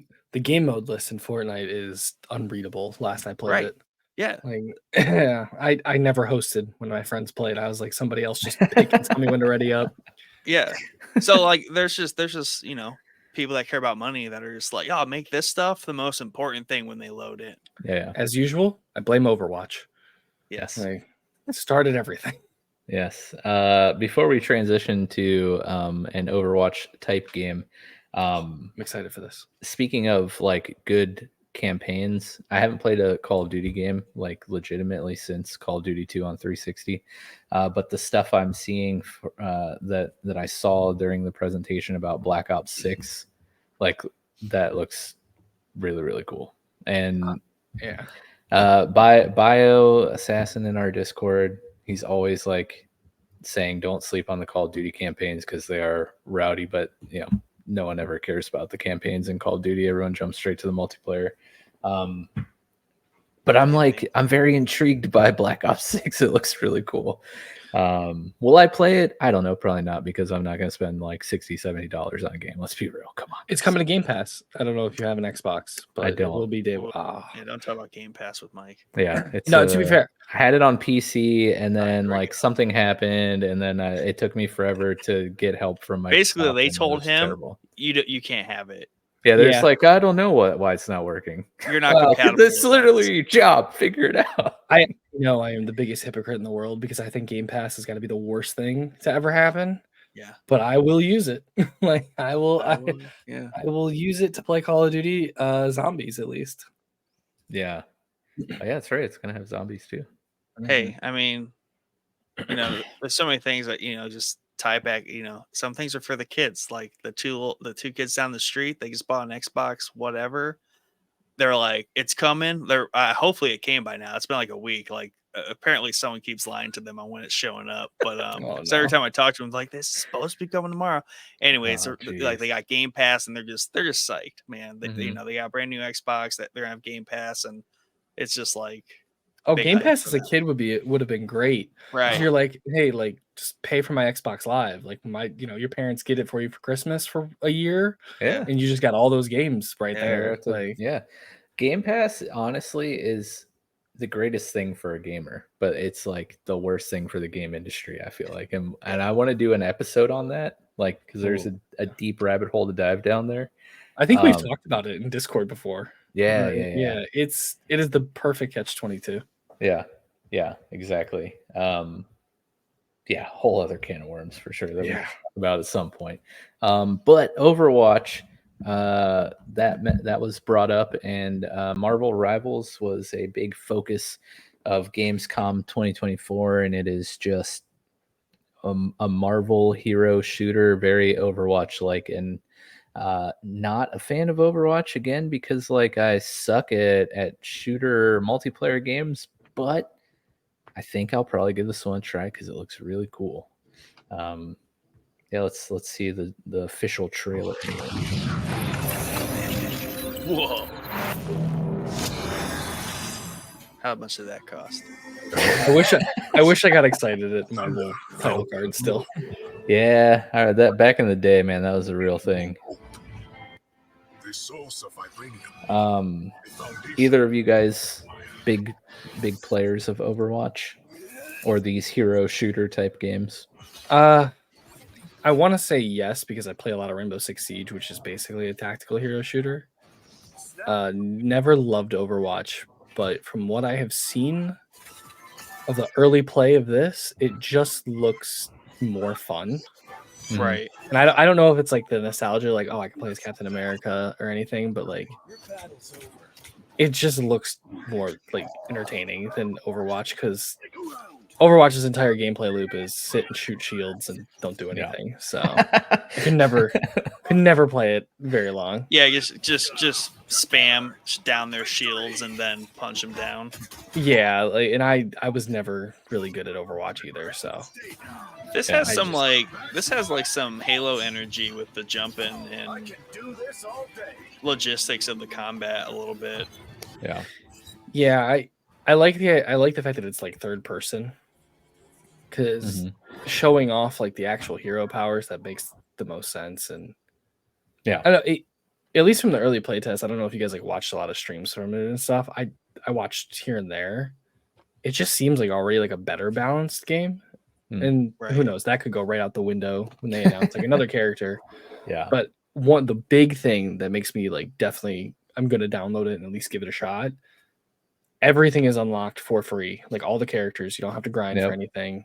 It's just there when you start it up. So that's huge for something like this. Yeah, glad you mentioned that, because I was going to bring that up. Having the roster available behind no wall. I mean, most MOBAs or free-to-play games similar to this style of hero shooter, or like I said, MOBA, if they're not locked behind a paywall, they're locked behind an in-game grind of some sort wall. Of course, like League of Legends, the game that I'm most familiar with, it's a lot of random in-game currency that they kind of like nerfed being able to farm a lot of over the years. It's gotten better. Yeah. Oh, that's good. League has done a good job. At least it feels better, but I've had all the champions unlocked for probably 6 years. So you're like, maybe that's just great. Like, maybe that's have all this IP thing. sitting here. Another shout out to Game Pass though. If you have play Game 40 hours a week, it feels great. Yeah. Well, if you have Game Pass, you connect it to your League account now. They give you everybody unlocked. What? So that makes it a little bit more accessible. Yeah. But yeah, they're up to what, 170 characters, I think, right now, or 68. The champion roster is crazy. I mean, something like the Marvel thing, it also gives me like why I liked HOTS, because it's a bunch of familiar characters that I like, and I get to go in and just like RP a little bit and just like wreck shit. So like it also has kind of like the Mortal Kombat thing going for it too, where like it's just fun to get in there and play as like these characters. So like it has that appeal to me, especially if it's like accessible and light and fun. That's probably why I don't play Overwatch, is because I don't know who care what those characters are, and also the gameplay loop isn't the most enticing. Whereas like this, it kind of has a good energy about it, where it looks light enough, but also like there's a lot going on, which the Halo part reminded me of, just like when people are just jumping and flying around and it's just like chaos. And I'm thinking of the floating map where it's all the ramps and that one, like that's what that kind of looked like to me. And I'm like, oh yeah, that was a good time. It's funny you say that, because that was the other thing I was going to say. Like this looks more appealing because you get that, like, I forget what the like correct term is, but like that player fantasy of like getting to play as Captain America or like whatever your favorite Marvel hero is, and get to like use that shield toss and like all Thor hammer, whatever it is.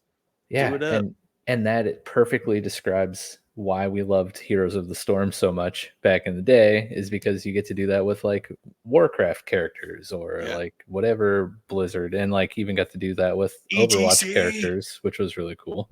But yeah, it looks that's the appeal for me, is like getting to play as Iron Man or Spider-Man or whatever, and but Spider-Man, because I know I'm gonna play. I'm gonna be Spider-Man so bad. game. Yeah, exactly. Yeah, you guys made like a great point. I never realized why I couldn't stick with Overwatch, other than the gameplay loop not being like my favorite thing, because the gameplay loop in League of Legends is not much better. But they've done such a good job of like building me into this world, and like I I don't think it's a thing anymore in the launcher, but like back when I started playing in season 4, you've got the backgrounds of all the characters. Like there's League of Legends books now. I read one of them just to see, and it was actually pretty good. Like you've got Arcane on Netflix. Shout out. I don't know Love if I that could show. name you the entire Overwatch roster. I don't know, like I only know Diva because I played her a lot in Heroes of the Storm. oh, there you Right. go. Yeah, like I know Tracer because like that was the one on the Tracer. cover. Yeah, Yeah. like she was on the cover when I originally got it back when it was like, brand new. But I don't know if, and I'm not a big Overwatch community guy, but The I don't know Junk if they Dude, isn't ever there? Yeah. Junkrat, I think. Junkrat, Yeah.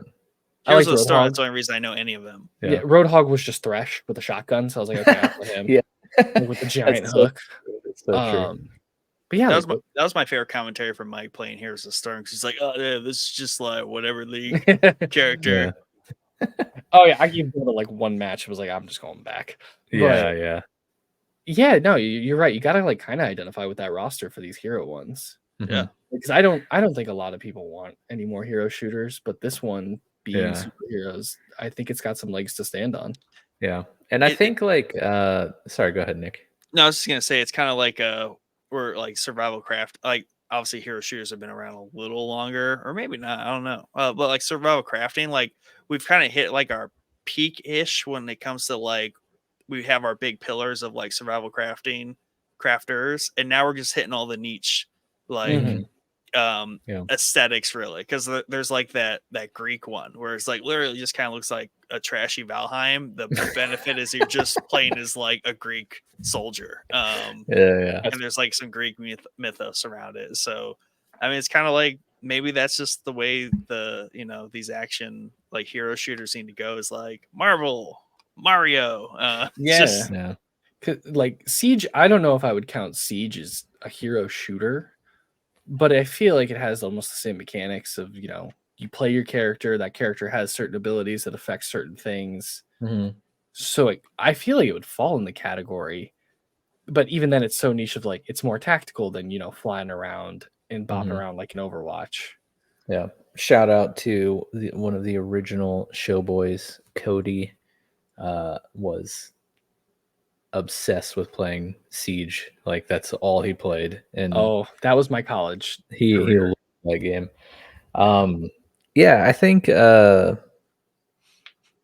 it's hard with new IPs of having that like hook factor, right? Because we talked about League or Dota or things like that. I mean, those games have been around for a decade plus, so of course they have like the character attachment, right? And well, they pioneered the loop, if you will. So but like exactly. And a game like Marvel Rivals like bypasses that step that people had to do with Overwatch, because you're inserting characters that have existed from other things that have been around for multiple decades. So yeah, I don't know. I'll give it a shot, but I'll probably suck at it, and I probably won't play long because I will suck at it. But I will definitely try it out. If you guys get into it, I need an invite for that one. Okay. I think we can make that happen with everybody. Yeah. Okay. Especially if you can do that. I wonder if it's Steam Deck. Something like that would be Steam Deck compatible. That actually might be pretty fire. Do they have a store page for it yet on Steam? They do, actually, because I wish listed it. Yeah, I was gonna say it should say it on. While we're on the MOBA-ish, I mean, we weren't on the MOBA-ish thing, but it came up. But a new MOBA style type game was announced called Predecessor. That kind of grabbed my attention only because it looked so much like an Chick old abs. Is that why? That's exactly why. No, there was a third person MOBA out several years ago called Paragon. I don't know, Anthony, the MOBA enjoyer, if you had heard of that. I'm surprised that you've heard of it, but did either of you play it at all? No? I have friends that very much loved it. Did you play it, Nick? No. Okay. Well, I did play it for the short time it was alive. It didn't last very long, but it was interesting. It's that third person MOBA, like kind of like Smite is, But they had a weird, like, interesting deck building mechanic in it where like you could buy and build cards, and then your item shop essentially was just whatever cards you were able to bring into the match from your inventory of cards. And then I want to say for balance reasons there was like, you know, a point value on each card, and your deck had to, you know, had a point cap, if that makes any sense. So like, you know, one card might be worth 7 points because the item is very powerful, and another card might be worth only like 1 point. And so the deck that you brought into the match, you know, your deck total could only be like maybe 20 points total across all the cards you brought in. I don't know if I'm doing a good job explaining that, but anyways, Predecessor basically looks like Paragon. And as I watch the trailer, I was like, wow, this really looks like Paragon. And then it's like, oh, because it's made by the people that made Paragon, and this is basically like the spiritual successor of Paragon. So I'm kind of excited for this. You mean the predecessor of it? Hey. Yeah, exactly. Maybe. Oh, They should wow, have renamed the successor, or just success. Yeah, this will be the successful one. Yeah, I hope so, because Unreal Engine's promising too. Yeah, Paragon was really fun, and yeah, I remember that one had a lot of hype toward it. Yeah. But like even the map, like, kind of looks like Paragon's map. I don't know if you can tell. And they say to become Paragon, like, right. Yeah, I don't know if you can tell from just a trailer, but do you think they like reused a lot of the assets from I believe they did. Yeah, okay. I think they talked about it somewhere, or I read somewhere. Maybe that's what it is. I read that they reused a bunch of stuff, which is why it looks so familiar. What does that mean? Join over 2 million players on the battlefield? I don't get it. Like, I mean, come on. I was gonna say, did Paragon ever have 2 million players? I mean, if they did, I don't know. There must have been some other reason that it closed down. But or is it one big battlefield with no. 2 million It's definitely your typical 5v5 or 4v4 MOBA. Yeah, I will be playing this because I enjoyed Paragon. Oh wow, you will be playing it? Dang. Oh, play free now. We can play it right now, guys. Let's go. Maybe that's where the 2 million players have come on the Steam Deck. I don't know. Let's see. We'll look it up. But to answer the Marvel Rivals, Anthony, you found there's no deck info, huh? Not on the store page, no. So might have to wait until its official launch. Makes sense. Yeah, I think they can only claim it.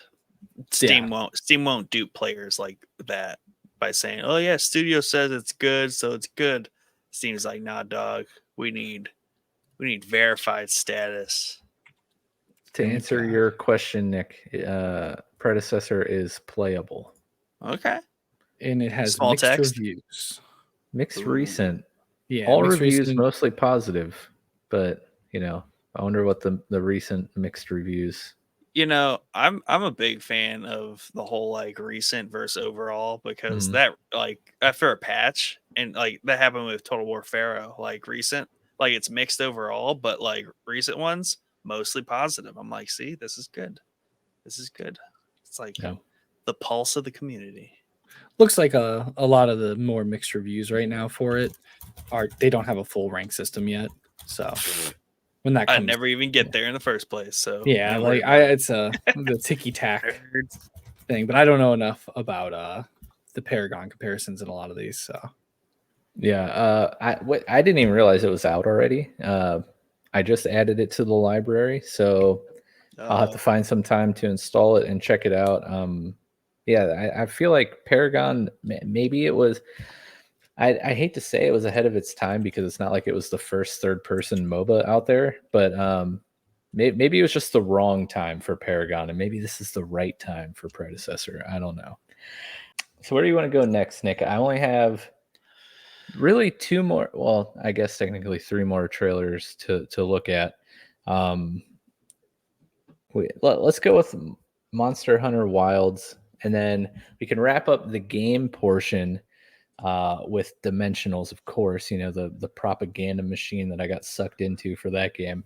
But yeah, Monster Hunter Wilds. Have either of you guys gotten into the Monster Hunter like universe? I played probably I want to say maybe 20 hours of Monster Hunter World back when it came out on PlayStation. I don't know if it was because I was in college and just didn't have time, but man, it's a grind. Like, you talk about a grindy game, man. It is Monster Hunter. Is this what you need? Maybe you need a that's grind. what No, you I'm need, very though. excited for Monster Hunter Wilds. Like I'm definitely gonna give it a shot, and I bought Monster Hunter World for like $5 on sale. I just haven't Nice. gotten back around to it. Same.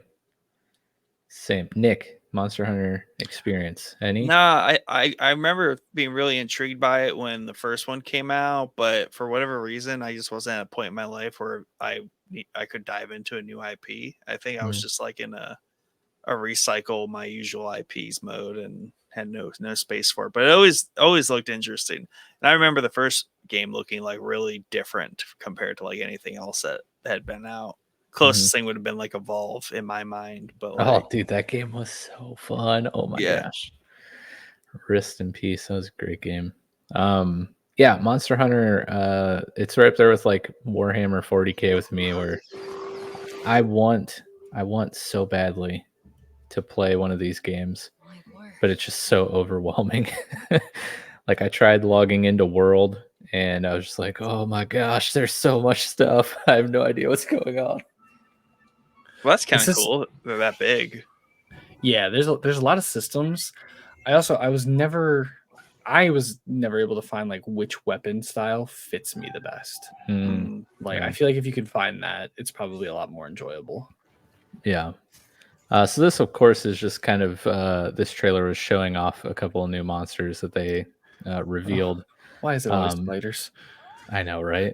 At least it kind of looked like terrifyingly beautiful, if that makes sense. Fair. It was a flower spider Yeah, flower. the worst kind. We could do a lot worse for an interim camp.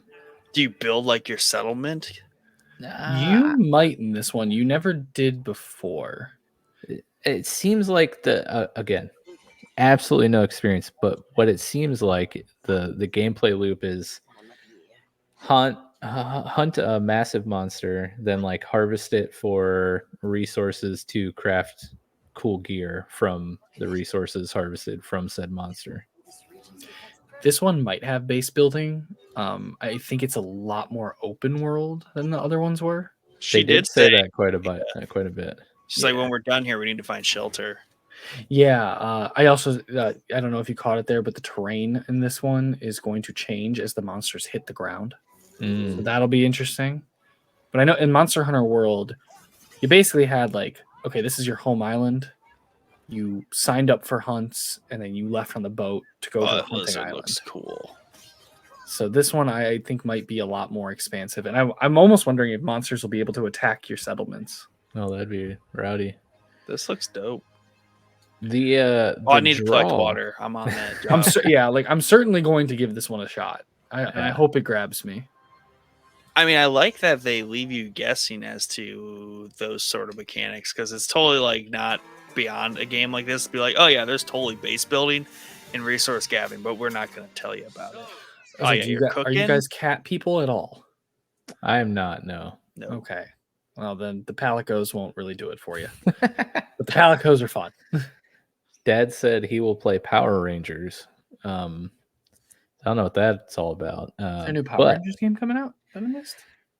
Yeah, I just, man, the Monster Hunter gameplay loop just seems so interesting to me. Like, the monsters are so cool looking, and being able to like craft your gear, around what you harvest off them. I mean, I guess it kind of reminds me. I mean, that's what Horizon is kind of like. It's not exactly gameplay loop, but like part of like I do the story, but I have totally fun time just like hunting big machines for parts and stuff to upgrade my gear and whatnot. I remember like Monster Hunter World was like and I don't know if the rest of the installments are. This is the only one I've played. But from what I remember of it, it was not even so much about the combat. The combat would take a while because it just gave you such a focus on the hunt. Like tracking down the monster was like half the gameplay, right? And then like when you got them to like boss phase 2, you'd have to retrack them and find them again. So I kind of hope they take that part out because it did make for a little oddly paced game that was just a long slog, even though it was really fun when you did find the monsters. So yeah, that sounds interesting. But I feel like that could, like you're saying, kind of get a little tedious or interrupt. I had a lot less time to play video games in college too than I do now. So like it may have just been like the time I played it. Yeah. I mean, in Horizon, the nice thing about, especially Forbidden West, it's so open to where you can totally be in the middle of a mission, but you can totally get sidetracked and go fight whatever and do whatever on, there are very few missions that lock you into what you're doing. So easily, like, you can just, stumble on a herd of machines, and like before you know it, you've been hunting them for like 15 minutes. You're like, what was I doing? Oh yeah, I am going to this point on the map to complete this quest. So if it's kind of like that, which I like, if you track the monster and you can easily like go do other stuff, and you're like, oh yeah, what was I doing? Oh yeah, tracking this monster. Yeah. Well, the only thing is, like, that is the point. Like, yeah, Wilds might do a little bit more of that. I don't know, but World locked you into like a hunting ground. But wasn't that like a big PV? Wasn't that like more of an MMO type thing, or no? Monster Hunter World was I think it had like slight co-op. I'm definitely talking like out of my ass there. I did not spend a lot of time, and this was probably 7 years ago when it came out. I thought it had like a Destiny level, like.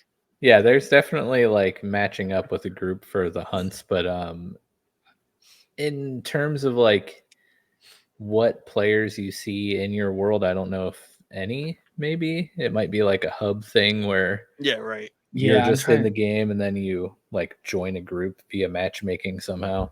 That is where I can see it being you're fixed on, like, that is the objective, and that would be weird to me, where it's like, all right, I don't want to like fight the boss and then like halfway through have to retrack it. That does seem like a long loop, because if you're playing with other people, they're not going to let you do anything else until you're all free to finish the objective. I don't know if this game exists anymore, but if it does, it'll be on the Epic launcher for PC players. But Dauntless is I know. Dauntless was a lot more of an accessible Monster Hunter, where it was like you drop in with friends, you don't really hunt anything, you just fight this giant boss. Did you say that in the Discord today? Someone said no, that. Joe. No, I didn't actually. Ugly Kid Joe Cross is a huge fan of Dauntless. And anytime anyone brings up Monster Hunter in Discord, he's like, I just played Dauntless. Yeah, no, it was definitely like I played that a little bit more. I still didn't play it a lot, but it's oddly enough that it came up. I found an original physical release copy of it at my local game store for like probably like $50, and I was like, well, I'm not spending that, but that's cool. I didn't know that existed. Nice. Yeah, man, Joe would be so proud of you, Anthony. Oh yeah, I like Dauntless a lot. It just like it was not well optimized back when I played it. In Monster Hunter World, like, was just about to come out, so I was like, I'm gonna go over to that. I know there are other style of Monster Hunter games, like there's like the turn-based RPG games. There's just so much, and that's why I'm so overwhelmed of trying to get into one of them, because I'm like, I don't even know where to start. Dad says Dauntless is free, so it is free to play on PC. I don't know where that copy came from that I found in the game store, but I don't know if it's worth $50. Yeah. So let's go ahead and play the last game trailer, and then we'll end with probably my favorite thing that was talked about in the entire Gamescom. And I gotta mention too, Path of Exile? Yes. I think Path of Exile 2 did look a lot of fun. If you're a fan of Diablo, I think it's a little bit more fleshed out version. And of course, like Avowed is another big game a lot of people are excited for. They covered a lot of, and Indiana Jones and et cetera, et cetera. Path of Exile 2, though. Yeah, I love Diablo 4. I love Diablo 3. I played a little bit of Path of Exile 1. But I'm really looking forward to 2. It seems like they improved on a lot of the systems. And I just love those like dungeon crawly games like that. Once again, just another repeat grind. Yeah. But yeah, I'm excited for that one. That one's supposed to come out. I don't know if it comes out this year. I'd have to look it up. Okay. While you're looking that up, here the long fabled Dimensionals game. Let's see if this ad can suck you in like it did me. Okay. Because it got what the heck? Wait. This isn't the one. I love the art style already. Okay, so what I learned during one of the presentations is there's like a whole universe going on here where they have like some animated shorts and cartoon style episodes like this that kind of like talk about some of the story and the lore. But yeah, let me find the announcement trailer because it's actually pretty funny. It reminds me of art the style. official animated trailer. Yeah. It reminds me of Owl House, like that super American style cartoon. But yeah. So there you go, Nick. I sent you the link for the official trailer here. But yeah, it's a roguelike. I don't even know how to describe it, but you've lost me. The Rift? Isn't that what? Or what's League of Legends called? Yeah, Summoner's Rift. Yeah. So is it a roguelike deck builder? Kind of, yeah. It looks like a little turn-based battle action.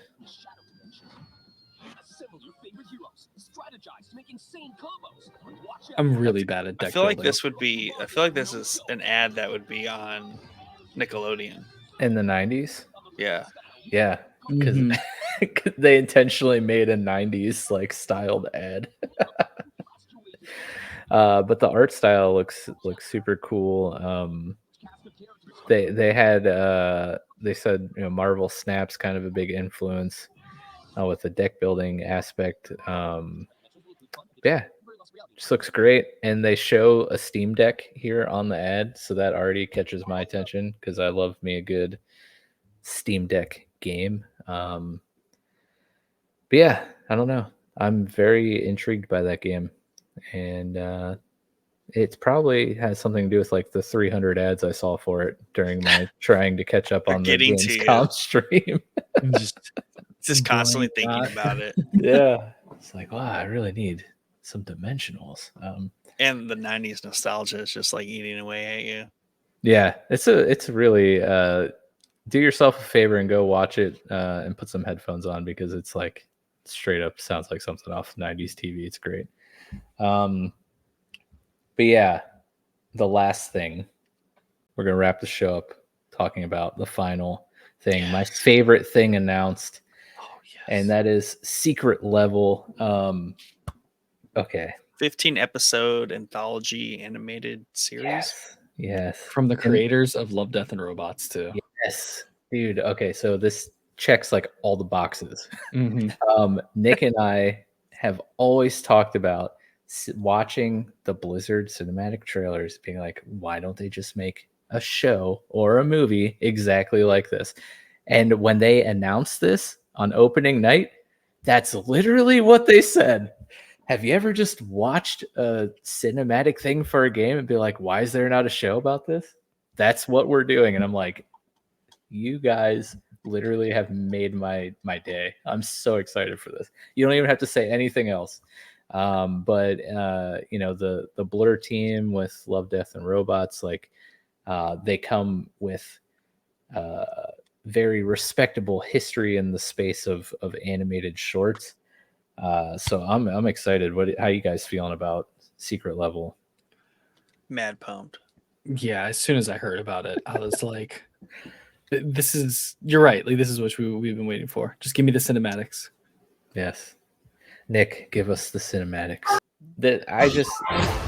I hope that this is a massive success so we can get future seasons. I hope this. it turns into something like Black Mirror where it just goes on and on and on, and it's just one-off episodes, and they eventually each season start stringing along a storyline between common ones, like redos. Just redo it. Yeah, that'd be fun. Episode and then 2 they get of to this, the end, and it's really just Wreck-It Ralph 3. I wouldn't even be upset about that. I love the Wreck-It Ralph movies. Actually, those are just like some fun movies to go to. Yeah, dude. this looks great. So, like Nick said, 15 episodes. This debuts on December 10th, so only a couple short months away. But some of the games that will have episodes or be featured, we have Pac-Man, which I don't know how they're going to do that, but I'm here for it. I'm here to see. We have Warhammer 40K, Concord, Mega Man, Unreal Tournament, New World, Nick. Of course. I mean, it's Prime. No, it's Prime. Yeah, so they're come like... on. I loved New World. Are you serious? I mean, I played it for like 50 hours. All my friends gave up on it, but I actually really enjoyed it. Mike loves chopping trees. Like I will play that game with you. Well, I might have to. I've been kicking around the idea of reinstalling it, so maybe I'll, when I find some time in between the Browns games this year, I'll get back to it. The greatest tree chopping and rock mining sound design in gaming history. Like I remember I had a house. Oh, I probably don't have it anymore, but I did at one point. Nice. And then the cooking is so deep. Like, oh, Nick, come on, just join us, Nick. Dad, I see you back there. It looks like you're about to click buy on the Steam. I mean, if you guys, I guess if there's people that were actually actively playing it, I'd buy it. Because I played the demos. I used to never. Yeah, we played the like 500 betas that they kept like pushing the release dates back on. And then I bought it on release and then played like 15 minutes. Oh yeah, no, I played for like 52 hours before all my friends gave up on it, and I kept going for a little while, but nice. Yeah, I'll get back into that. But yeah, continuing on, Armored Core, which I think is the one that Keanu Reeves is like animated self-starring in, if you saw in the trailer there. Spelunky, which again will be interesting to see what they do with that, but Honor of Kings, Sifu, Dungeons and Dragons, The Outer Worlds, Crossfire, Exodus, and then there's like a number of PlayStation characters that you saw. I think you saw like Kratos and some others. But yeah, I don't know. Anthony, tell me what's going on in your head. Oh, it's funny that you mentioned Outer Worlds. I didn't realize that was part of it. I hadn't seen the full list of all the games getting shows or getting episodes. I just bought Outer Worlds like Game of the Year edition for my Series X, like unopened. I got that game for free when it came out, like got through my building my computer in Newegg, and it was so fun, but so criminally underrated. Yeah, it's if it's a one, I want to make sure I'm not messing it up. The Outer Worlds, right? Yeah. Hilarious trailer.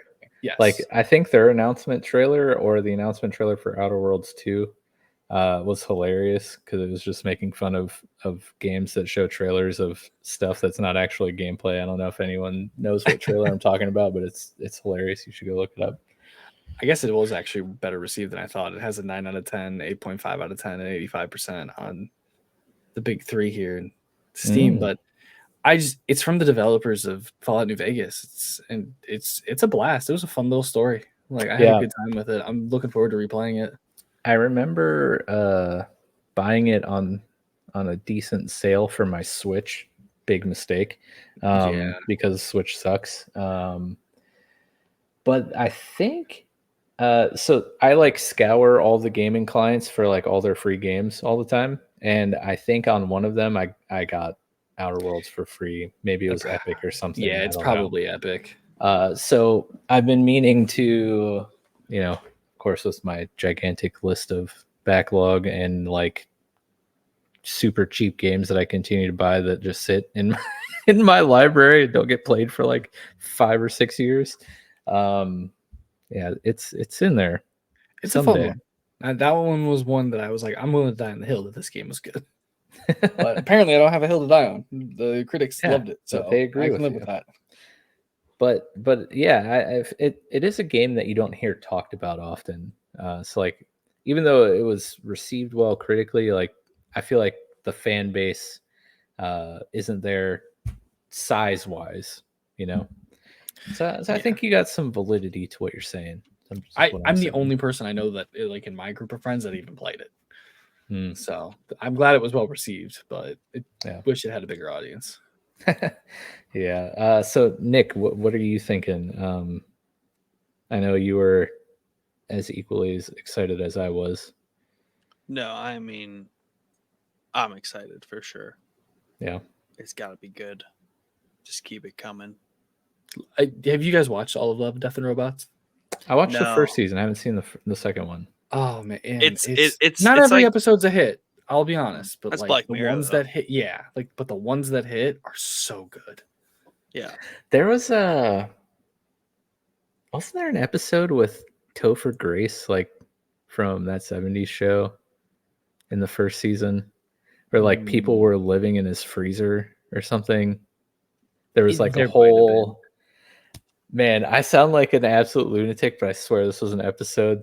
They move into an apartment or getting ready to move out of an apartment, and like their freezer was like super frosted over. You know how a freezer looks when it needs to be defrosted.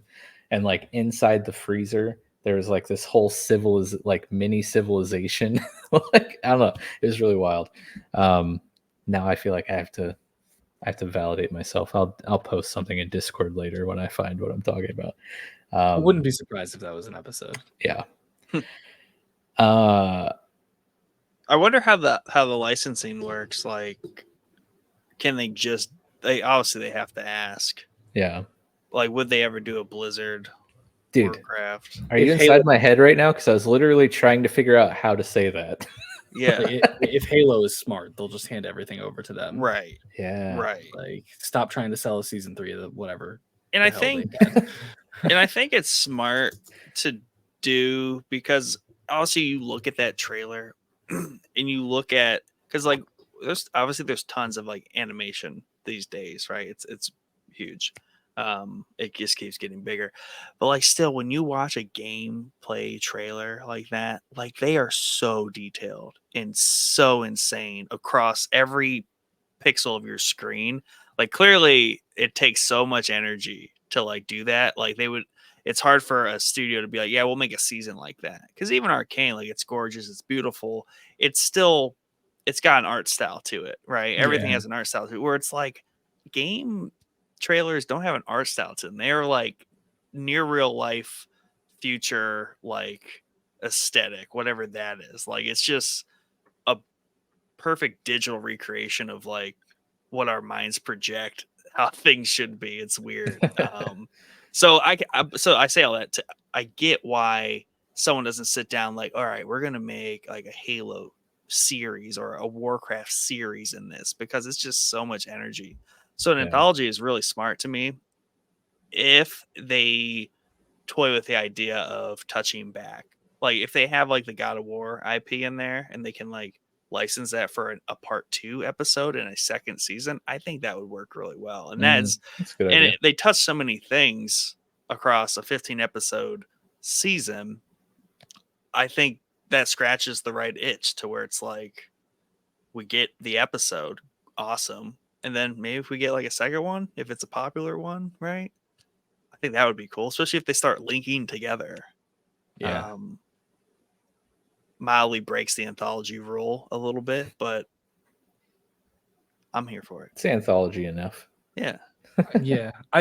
You talk about art styles. I still think about like the new Gears of War trailer on like a daily basis from like when they got it out.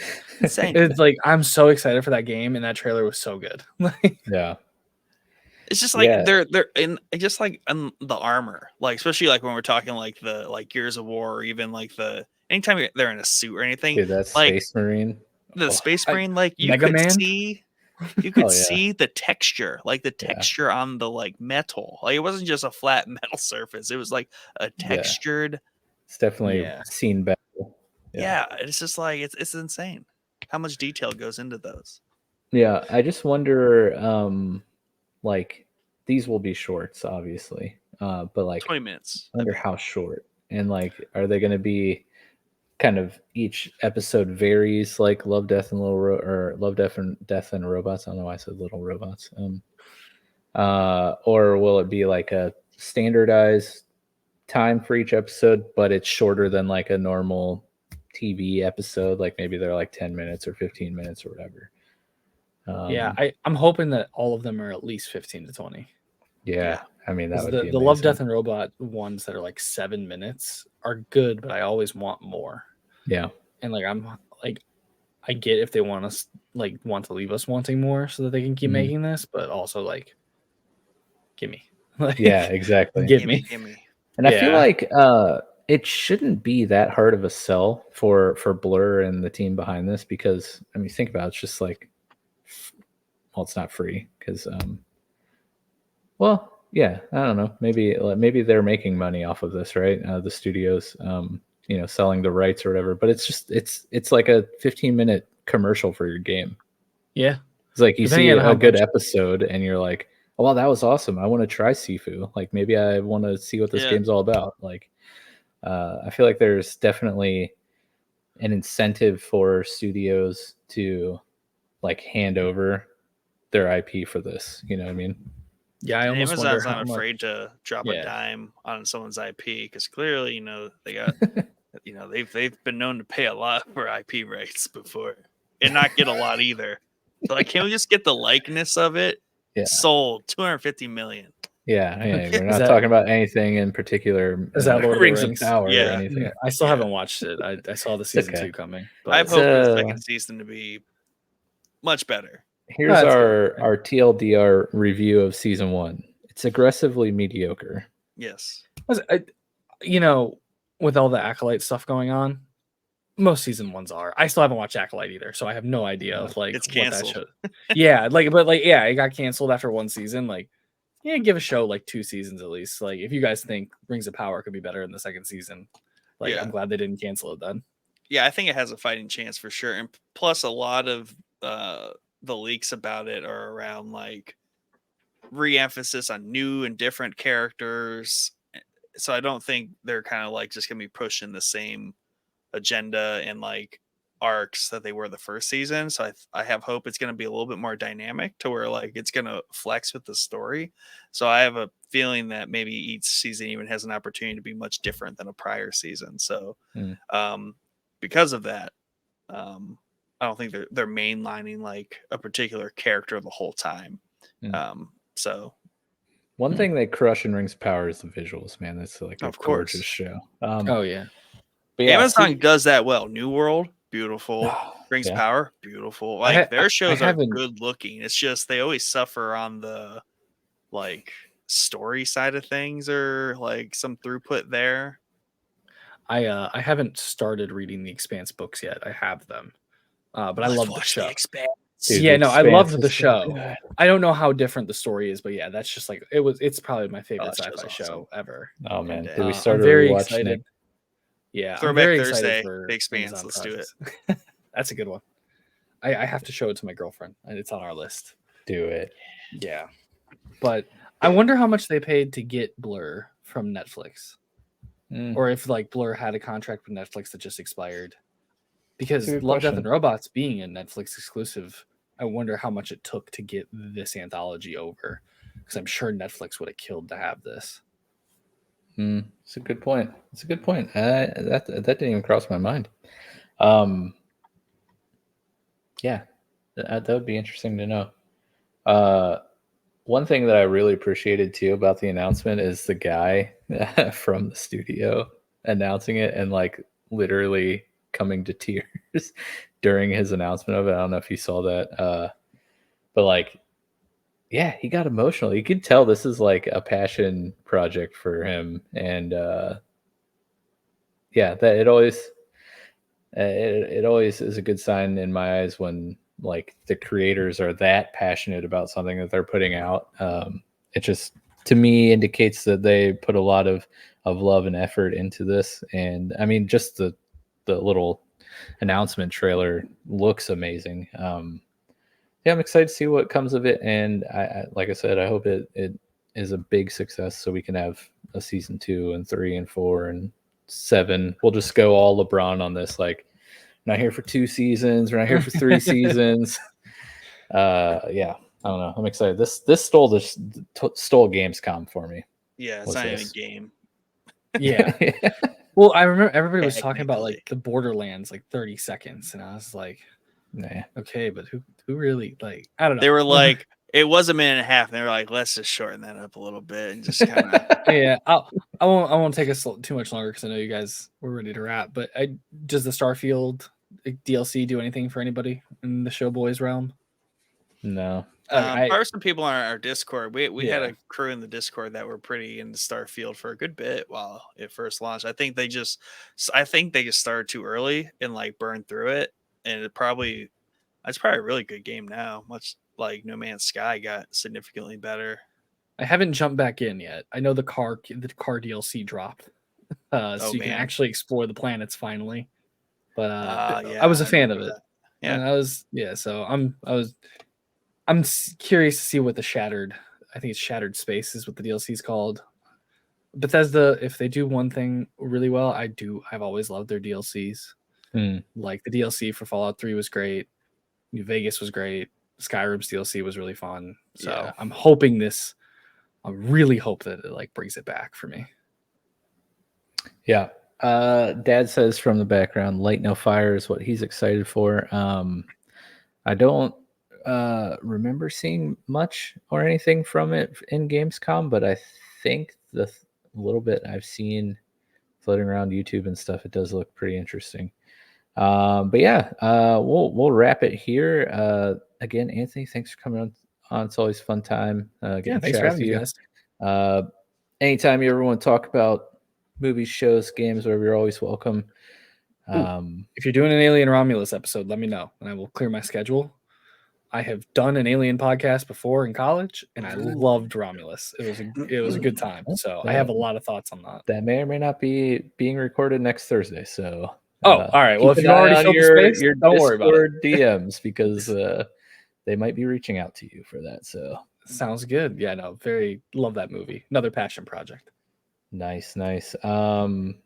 Yeah. So go. Any sports fans, go check out Ultimate Cleveland Sports Show on the YouTube. You can follow Anthony on Twitter at @_Clee.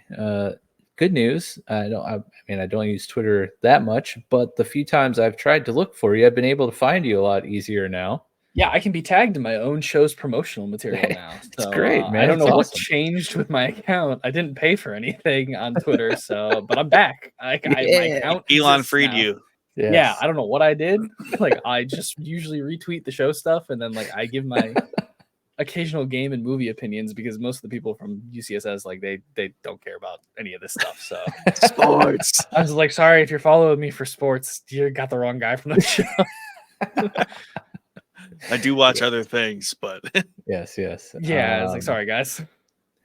Yeah, so go check them out and make sure you subscribe here to Showboys. Go check out Pokeboys, of course, the Pokemon podcast, and we have some fun stuff coming up soon. Most likely next week's episode will be Alien Romulus, and then right after that we have the Demon Slayer season coming with Chad and Brady. So be on the lookout for that, guys, and we'll see you next week. Bye. Oh, we have Patreon too, so go sign up there. I always forget about Patreon. No, you don't.